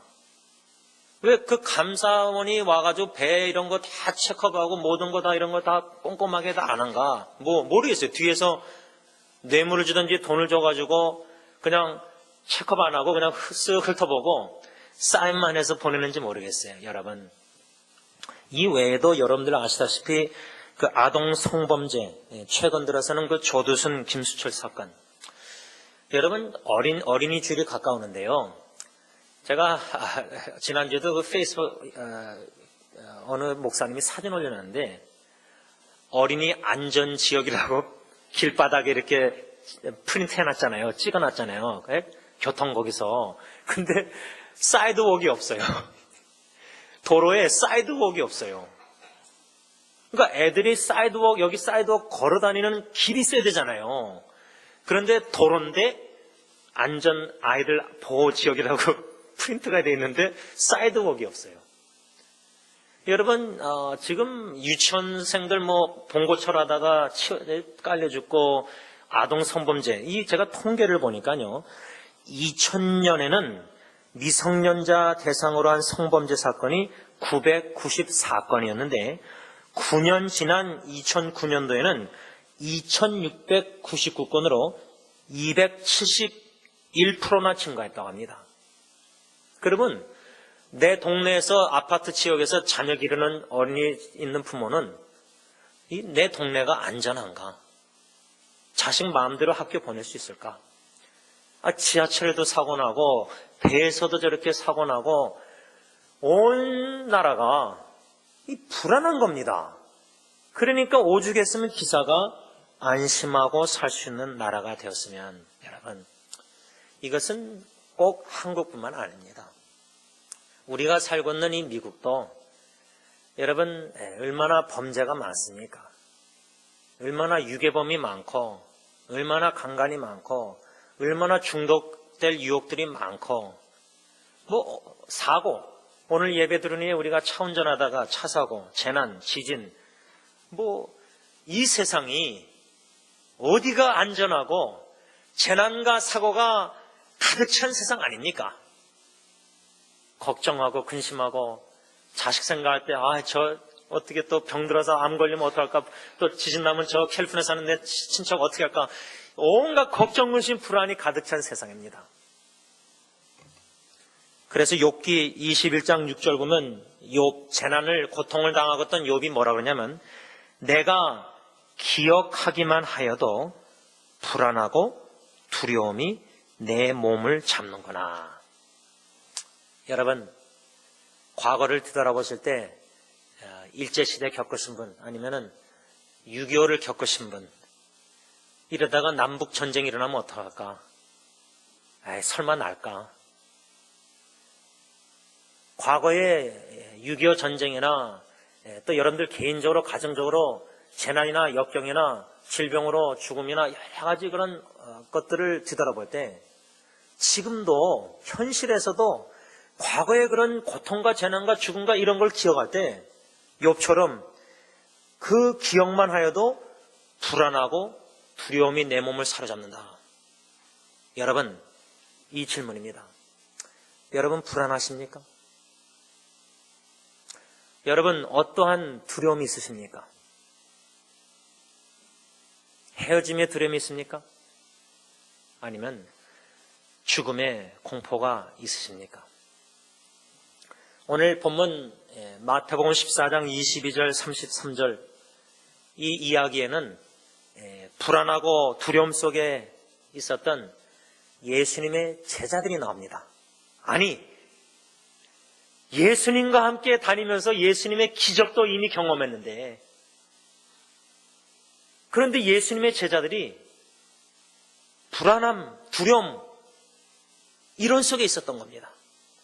그러한 제자들에게 예수님이 27절 보면 즉시 뭐라고 말씀하시느냐? 안심하라, 나니 두려워하지 말라. 물 위로 걸어오시는 예수님을 보고 제자들이 유령이라 공포 두려움 속에 있을 때 즉시 예수님의 말씀은 안심하라 나니 두려워하지 말라. 나다. 안심하라 나다. 두려워하지 말라. 오늘 이 말씀 중심으로 한 두 가지를 나눠서 묵상하면서 교훈을 받고자 합니다. 첫째로 생각하려고 하는 것은 이 예수님이 제자들이 접한 그 두려운 상황은 어떠한 상황이었는가. 24절 보시기 바랍니다. 배가 이미 육지에서 술이나 떠나서 바람이 거스름으로 물결로 말미암아 고난을 당하더라.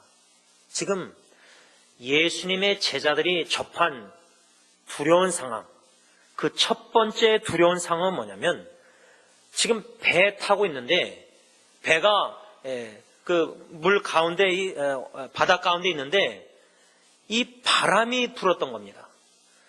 바람이 불게 되면은 파도가 물결이 심해집니다. 바람이 휘몰아치고 배가 파도에 시달리고 있었다는 겁니다. 여러분, 마태복음을 우리가 지금 계속 묵상하고 있는데 예수님의 제자들이 지금 배에 타고 있고 바람이 불고 파도 물결 속에서 시달리고 죽음의 공포, 이미 마태복음 8장에 비슷한 상황을 이미 경험했습니다. 근데 예수님이 그때 어떻게 하고 계시죠? 주무시고 계셨어요. 그러니까 제자들이 예수님 깨워서 두려워가지고 죽을까봐 우리를 구원해 주세요. 이미 마태복음 8장에서 비슷한 두려운 상황을 제자들은 경험했습니다. 그때 주님이 바다를 꾸짖어서 잔잔케 하셨습니다. 예수님의 전능하신 능력을 마태복음 8장에서 이미 경험한 제자들인데도 불구하고 이 마태복음 14장에서 비슷한 상황이, 두려운 상황이 접했을 때 또 무서워하고 두려워하고 불안했습니다. 무엇을 가르쳐 줍니까? 이게 우리의 모습입니다. 과거에 6.25 전쟁 때, 과거에 위기와 역경 속에서, 고통 속에서 하나님께 울부짖고 간구할 때 하나님이 건져주시고 그런 은혜의 경험을 다 있는데 또 현실에 또 비슷한 상황, 두려운 상황, 경제적으로 막 어렵고 힘들고 막 질병 속에서 이러면은 또 두려워하고 또 불안해하고 또 걱정하고 또 이게 우리의 모습입니다. 우리 믿음 그렇게 강하지 않습니다. 연약합니다. 제자들이 비슷한 상황을 경험하면서 두려워했다. 이렇게 영어 성경에 써 있습니다. 요한복음 6장 18절 가서 보면은 오늘 본문에 나오는 이야기가 똑같은 이야기가 요한복음에 나오는데 그 바람이 어느 정도느냐? A strong wind. 다시 말하면 강한 바람이 불었다. 보통 바람이 아니라 아주 강한 바람이 불으면은 당연히 강한 파도 물결이 칠 수밖에 없습니다. 그러면 강한 파도 물결이 치면은 배가 어떻게 하겠어요? 여러분 요나서 보면요. 요나 선자가 불순종하고 도망갈 때 하나님이 어떻게 하죠? 전능하신 하나님이, 창조주 하나님이 큰 폭풍을, 바람을 던집니다. 바다에. 그래서 어떻게 되죠? 배가 깨질 정도로, 풍지박살 날 정도로 위기에 처합니다. 지금 예수님의 제자들은 큰 강한 바람, 그래서 큰 파도, 물결 속에서 아주 고난을 당하고 있었습니다. 두려움과 공포 속에 있었다 그 말입니다. 이런 가운데 제가 말씀을 묵상하면서 이번에 한국의 그 여객선 침몰을 인터넷 뉴스를 여러분들도 텔레비나 뉴스 신문을 통해서 계속 접하고 계실 텐데 저도 계속 그 기사를 보고 있는데 사고 원인이 뭐냐 이것을 이제 정부가 조사를 하고 있는데 물론 오늘 본문의 이야기처럼 큰 바람이 불어서 큰 파도가 물결이 해가지고 그런 건 아닙니다. 그런데 그 여객선이 지나가고 있었던 그 전라남도 진도군 조도면 맹골도와 거차도 사이에 있는 그 수도, 그거를 뉴스에서 뭐라 그러죠? 맹골수도, 맹골수도라 그랬는데 이 맹골수도라는 이 지역이 대표적인 위험한 항로로 꼽힌다고 합니다. 한국에서 두 번째로 조류가 센 곳이라고 합니다. 물살이 최대 6노트, 시속 11km라고 합니다. 이런 게 감각이 잘 안 오는데 이 배 선장들은 이 항로를 아주 위험하다고 여깁니다. 그래서 이 항로가 맹골 수도라고 말할 뿐만 아니라 변침 구간이라고 합니다. 이게 참 어려운 말, 변침 구간. 이게 뭐냐면 그 맹골 수도가 거센 물살뿐만 아니라 제주도로 향하는 국내 여객선들이 항로를 바꾸는 곳으로 급회전 바닷길이라고 합니다. 그런데 거기서 베테랑도 힘들다고 하는 이 구간을 초보 항해사가 수십 분 동안 좌우로 급회전을 반복했다고 합니다. 거기다가 배 안에 차들이나 모든 무거운 것들, 그거를 또 아주 잘 안전하게 묶지도 않고 또 무게를 넘어섰다고 합니다. 그러니까 여러모로 지금 침몰할 수밖에 없는 아주 그 상황이 위험했던 것 같아요. 그 지역도 위험했고. 그런데 여러분들 기사 보면은 시신을 발견했는데 손톱이 막 시꺼매지고 그런 나왔잖아요. 그 시신을 보면 부모의 심정이 어떻겠습니까?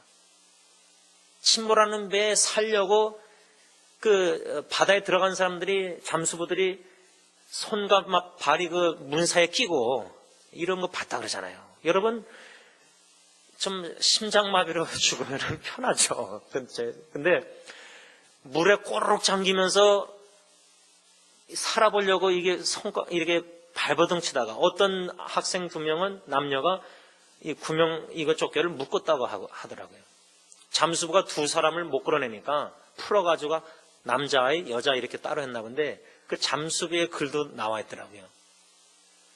그 직접 보는 사람은 오죽 하겠어요. 잠수부들이 부모도 아니지만. 여러분 우리의 그 상황에 우리가 놓여 있으면요, 상상만 해도 두렵지 않습니까? 여러분 공간적으로 막혀 있다. 예? 문이 잠겼다. 근데 물이 차오른다. 점점 올라온다. 상상만 해보세요. 불안과 죽음의 공포 엄습하는 것. 그 순간은 충분히 두려워할 수 있습니다. 사랑하는 가족식과 생각나겠죠? 마지막 한 말이 있었는데, 여러분 어느 누구나 이런 침몰하는 배, 죽음의 공포, 두려움, 이런 상황에서 예수님의 제자들은 그런 공포 속에서, 두려움 속에서 어떻게 했느냐.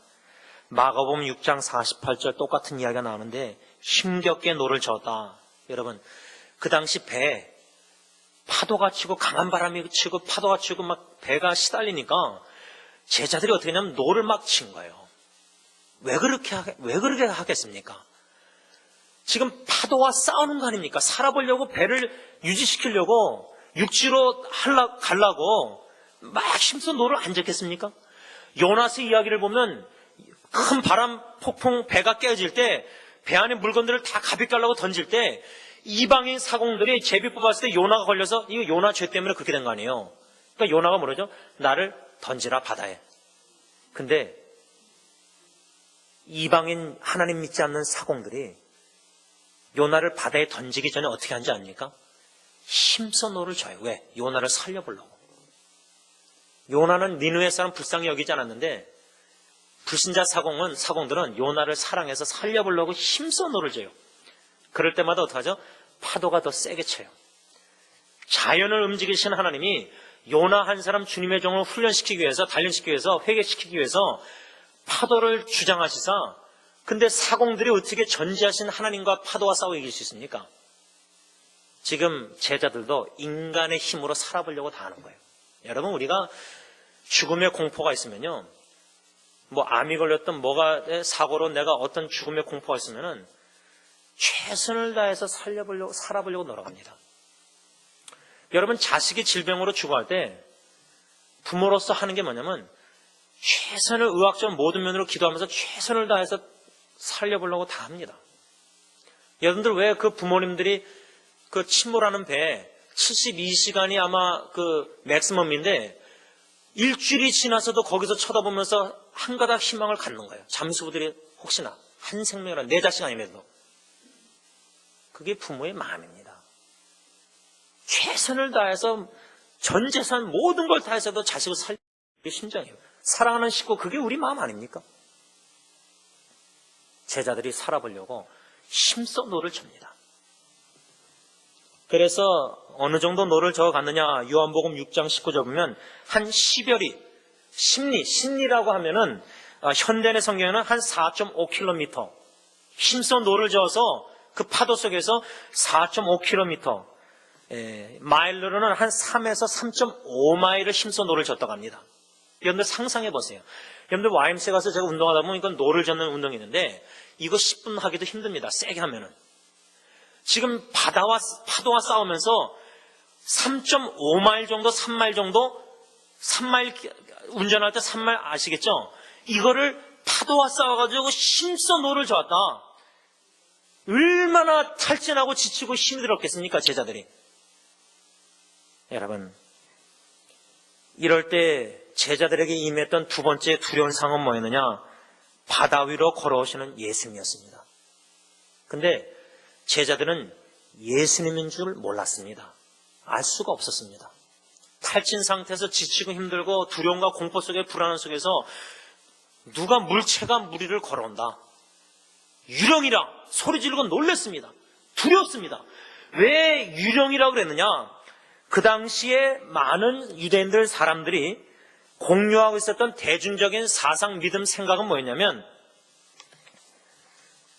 바다는 악한 영의 집이었다. 바다는 악한 영의 집이라 이렇게 생각하고 있었다고 합니다. 그러니까 제자들이 바다는 악한 영의 집이다. 불신자들처럼 다 그렇게 생각하고 있는데 불안과 공포와 두려움 속에서 3.3마일, 3.5마일을 노려지면서 지치고 탈진 상태에서 물체가 보이는 거예요. 물 위로. 그것도 시간이 밤 4경이라면 요즘 말로 하면 새벽 3시에서 6시 사이입니다. 그 시간 동안 탈진 상태에서 노를 지고 예수님은 그동안 철야기도 하고 계시고 예수님이 같이 있었던 게 아니에요. 마태복음 8장 같이 주무시고 계셨는데 예수님이 주무시고 계셨는데 여기서는 예수님이 산에서 따로 기도하고 계셨어요. 철야기도. 그런 새벽 3시에서 6시 사이에 그렇게 3마일, 3.5마일을 노를 힘써지면서 파도와 싸우다가 지치고 탈진한 상태에서 누가 물체가 물 위로 걸어오는 물체가 보이는 거예요. 악한 영의 집이라고 바다를 생각했는데 누가 물체가 있으니까 저거 유령이다. 그 공포가 더 두렵게 만든 겁니다. 파도보다 배가 위험한 상태도 있지만은 악한 영의 집인 바다의 유령. 그러니까 예수님을 예수님으로 못 알아보고 악한 영으로 생각하지 않았는가? 유령으로. 그러면은 여러분 귀신 보았다. 내가 지금 배가 막 깨지고 침몰하고 이러는데 막 헛것이 보이는 거예요. 유령이. 여러분 헛것 볼 수 있습니다. 탈진과 기진맥진 두려움 공포 불안 속에서. 이상한 것들 여러분들 그래서 양론에 가서 보면요. 어르신들이 이제 나중에 되면은 막 헛것을 보세요. 치매분이나 막 헛것 보세요. 막 귀신 보가 영이 막 보인다 그래요. 충분히 그럴 수 있습니다. 제자들이 유령이라 아주 극심한 공포에 시달리고 있었습니다. 두려운 상황. 이럴 때 예수님께서 즉시 그들에게 들려주시는 음성이 뭐냐? 27절 안심하라 나니 두려워하지 말라. 제자들이 유령인 줄 알고 있는데 걸어오시는 분이 즉시 나다. 안심하라 나다. 두려워하지 말라. 이 음성을 오늘 들어야 된다 그 말입니다. 여러분 무엇이 그렇게 불안하십니까? 무엇이 여러분들의 마음을 불안하게 하고 걱정의심 속에서 잠 못 이루게 만듭니까? 무슨 죽음에 무슨 두려움 공포가 있습니까? 노심초사 자식들이 잘 안 될까 봐 두렵고 걱정 불안하십니까? 오늘 주님의 음성 안심하라. 두려워하지 말라. 그러면 왜 예수님께서 제자들에게 현실적으로 두려운 상황인데 극심한 공포 두려운 상황인데 왜 예수님께서 안심하고 두려워하지 말라고 하는가? 그 이유가 뭐냐? 세 가지입니다. 첫째, 23절, 오늘 본문 23절 봅니다. 무리를 보내신 후에 기도하러 따로 산에 올라가니라. 저물매 거기 혼자 계시더니. 여기서 무리를 보내셨다는 말은 뭐냐면, 이 이야기 전에 예수님이 무슨 기적을 이루시냐면 물고기 2마리 떡 5덩이로 남자만 5,000명 먹이는 기적을 이루십니다. 그랬을 때 이스라엘 사람들이 기다렸던 메시아, 이 그리스도 왕으로 삼으려고 그랬어요. 그럴 때 예수님이 작별하고 피신하고 제자들은 배 타고 먼저 보내고 예수님은 따로 산으로 가셨어요. 홀로.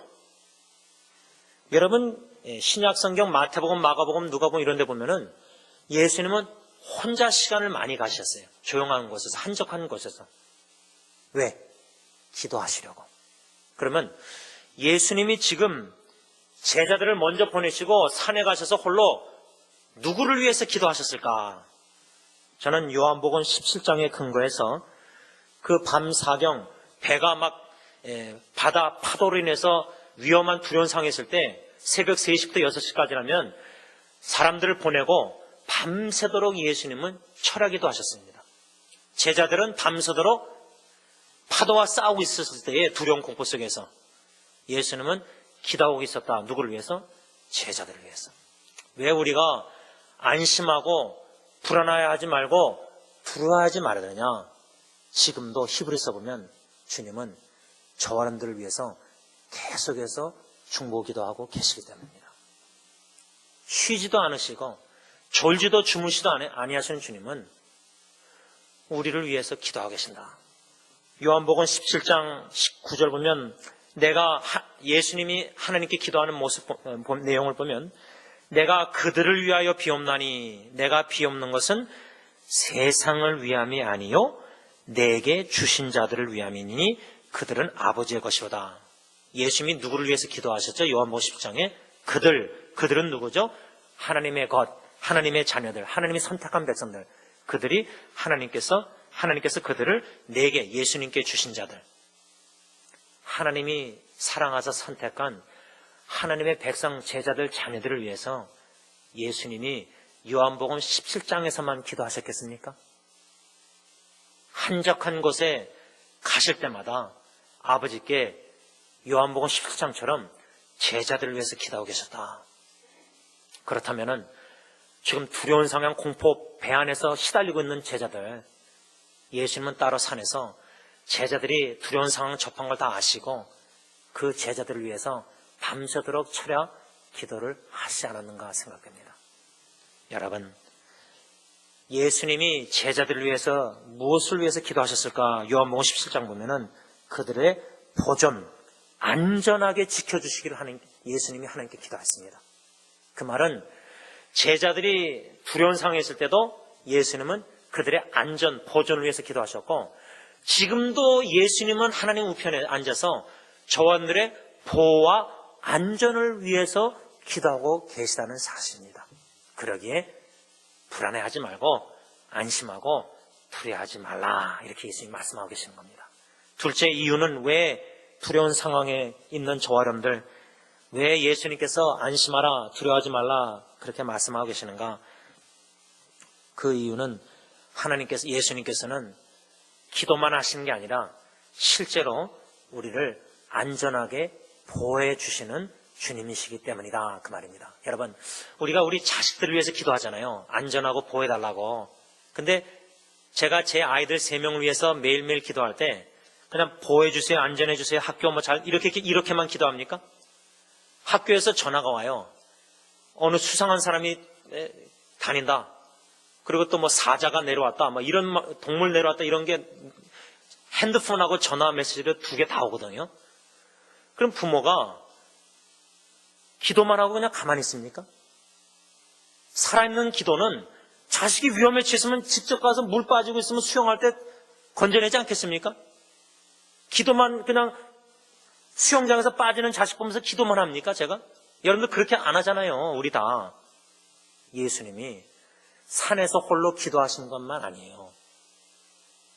새벽 3시, 6시 사이에 밤사경에 그렇게 밤새도록 시달리는 제자들 하나님의 때에, 주님의 완전한 때에 주님이 바다 위로 걸어오신 이유가 있는 겁니다. 우리 생각에는 파도가 쳤을 때 즉시 좀 와주시지, 건져주시지. 여러분, 수영할 때 바다에서 수영하다가 빠질 때 그 건져주는 사람들, 세이프 가이드들이 즉시 가서 안 구해줍니다. 어쩔 때는 막 할 때 구하다가 같이 죽는데요. 막 하다가 힘 좀 빠져야지, 힘 빠졌을 때 가서 건져내야지. 그냥 이 사람이 끌어올 때 이렇게 같이 끌려오지, 자기가 살겠다고 막 힘 있을 때 건지다가 같이 죽는 거예요. 빠져. 그러니까 하나님의 때가 우리 때하고 다를 수가 있습니다. 우리가 위험에 처하면 주님 좀 빨리 와서 기도 빨리 끝나서 좀 빨리 살려주시고 빨리 건져주시지. 왜 나중에 밤새도록 시달리고 있었는데 그동안 하나님 보고 가만 계셨느냐? 주님도 밤새도록 기도해 주신 거예요. 우리의 믿음을 위해서, 우리의 보존과 안전을 위해서. 그러다 때가 되면 직접 바다 위를 걸어오신 이유가 뭐냐? 안전히 보호하고 지켜주시고자. 그런 주님이시라 그 말입니다. 여러분, 바르게는 저와 여러분들이 불안하고 걱정하고 재난이 많은 세상에서 심지어 편안히 누워서 잠을 못 잤을 때 시편 4장 8절 보면 내가 편안히 눕고 자기도 하리니, 어떻게 편안히 눕고 잘 수 있죠? 시편 기자가 나를 안전히 살게 하시는 이는 오직 여호와시다. 부모 아닙니다. 이 정부 세상 이런 거 아닙니다. 우리를 온전히 안전히 지켜주시는 오직 여호와 하나님이십니다. 그 하나님을 믿으신다면, 전적으로 의지하고 신뢰한다면 어떠한 불안한 상황에서도 주님 앞에 짐보따리 다 수고하고 무거운 일 다 맡기고 편안히 누워서 잘 수 있다 그 말입니다. 왜?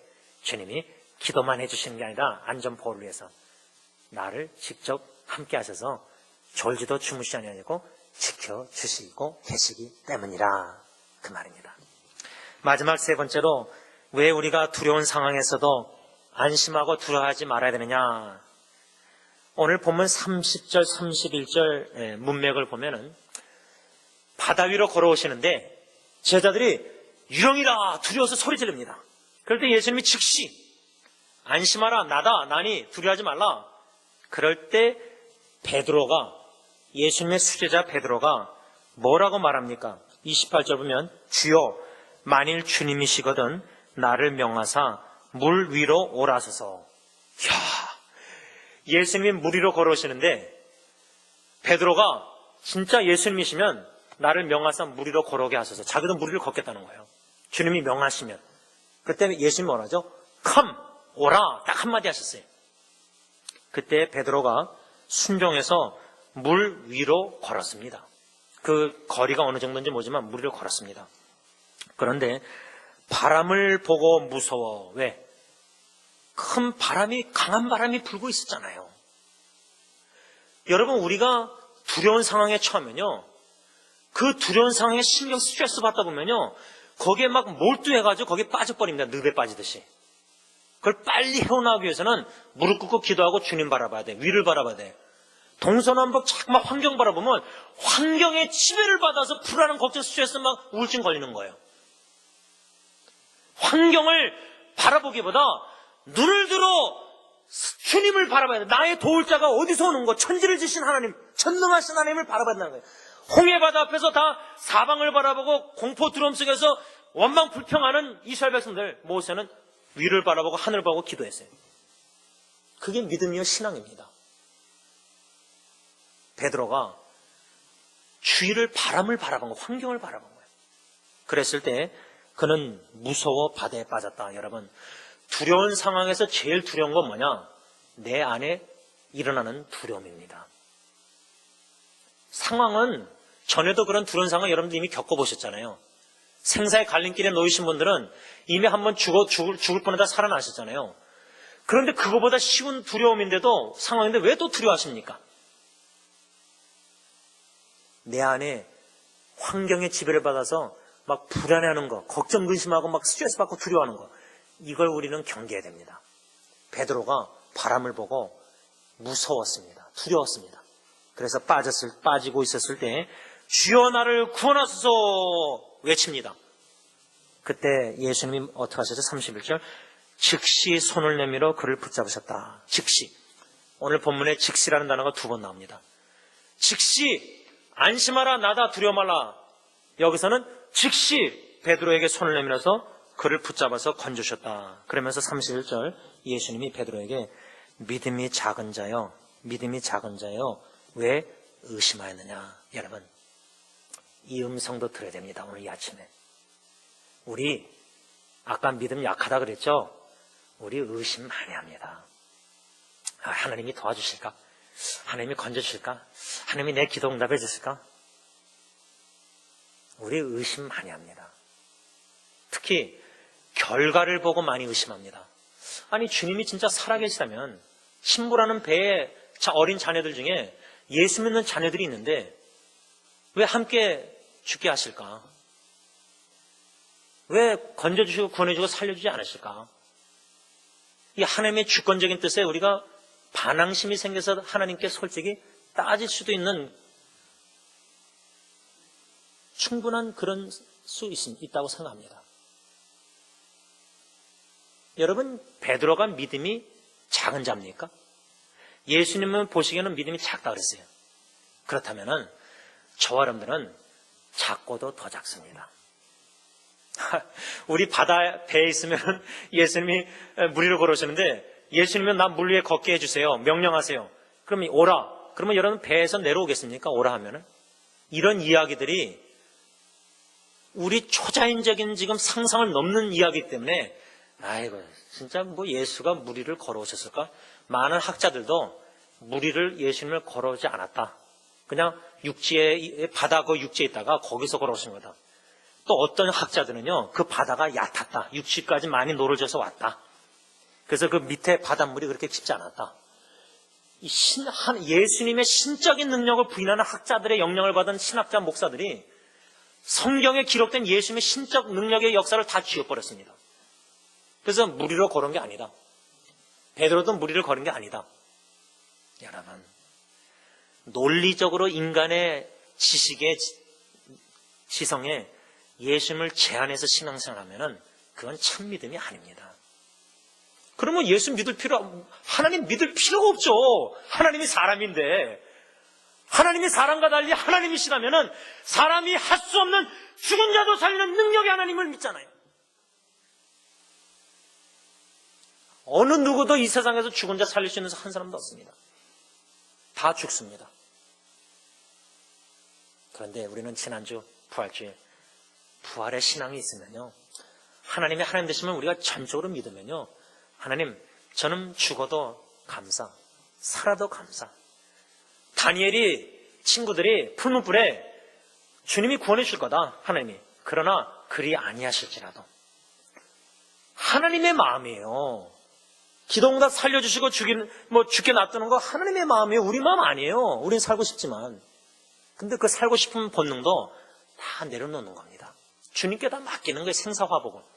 사나 죽으나 화나 복이나 다 하나님께 맡기는 거예요. 이게 믿음입니다.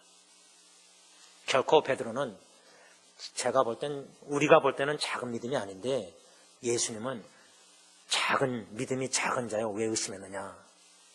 이 음성을 오늘 아침에 저 어른들이 들을 때, 나는 베드로처럼 그렇게 못할 텐데 그 상황에. 그럼 내 믿음이 얼마나 작은가 하나님 보시기에. 내가 볼 땐 좀 믿음이 좋은 줄 알았는데 주님이 보시기에는 작고도 작은 자요, 믿음이 작은 자요. 왜 너는 자꾸만 지원하 의심하느냐. 이렇게 지금 말씀하고 계시다 그 말입니다.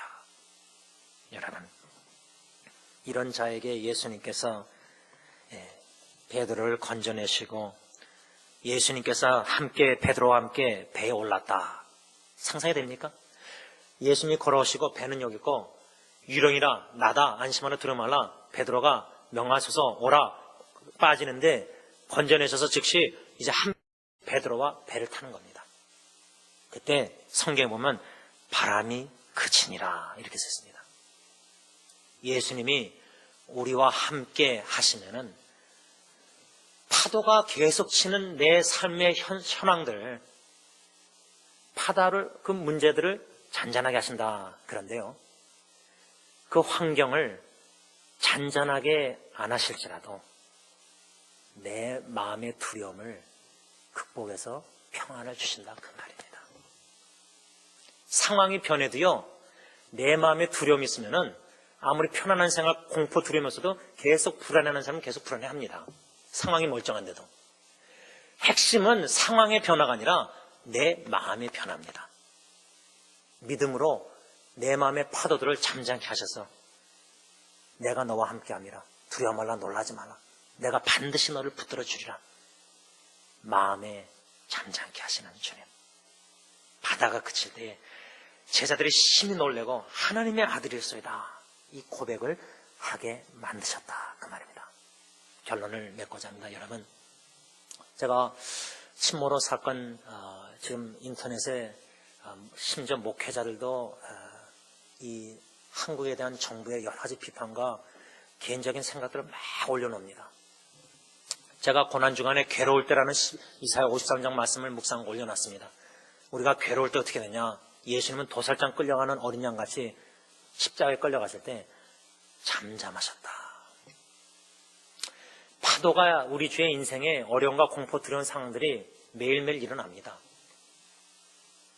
그럴 때 반응해서 두려워하고 걱정하고 불안하고 스트레스 받고 잠 못 이루고 이게 아니라 내 영혼아 왜 불안해 하는 거, 너는 왜 낭망해 하는 거, 너는 하나님을 바라라, 너는 하나님께 소망을 두라. 시편 말씀 기억하십니까? 내 영혼에게 선포하며 나가면서 잠잠히 무릎 꿇고 주님 위를 바라봐야 됩니다. 우리의 모든 두려운 상황, 근심, 걱정, 불안한 마음, 스트레스, 신경 쓰는 일들 다 하나님 예수님처럼 한적한 곳, 조용한 곳에 가서 모든 것을 다 조용히 가서 다 토해내야 됩니다. 하나님께. 주님께 다 토해내야 됩니다. 딴 사람한테 갈 필요 없습니다. 주님께 가면 됩니다. 어느 누구보다 주님이 여러분들을 제일 사랑하십니다. 생명 예수 십자가 생명 아끼지 않고 주시까지 사랑하시는 분인데, 그분이 기도하시면서 지금 하나님 우편에 앉아 계셔서 저와 여러분들이 겪고 있는 마음의 걱정, 근심, 불안, 스트레스 다 알고 계십니다. 지금도 기도하고 계십니다.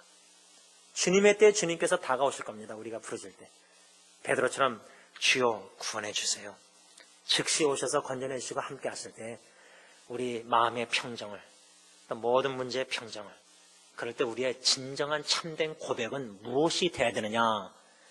하나님은 하나님이십니다. 고백하시는 저를 되시길 바랍니다. 기도하겠습니다. 하나님은 하나님이심을 진심으로 고백하기 원합니다. 어떠한 상황에 처했을지라도, 심지어 내가 암으로 죽어가는 한일지라도 주님께 다 맡겼는데 살려주시는 하나님, 또 불러가시는 하나님, 생사를 주님께 맡기고 기도하고 다 맡길 때 주님의 뜻이 불러가시는 거라면, 부름을 받으면서도 주님의 높고 위대하심을 내 영혼이 찬양합니다. 하나님의 하나님 되심을 찬양할 수 있는 우리 성령교회의 모든 심령들 다 되게 하여 주시옵소서. 예수님의 이름으로 기도를 올리옵나이다. 아멘.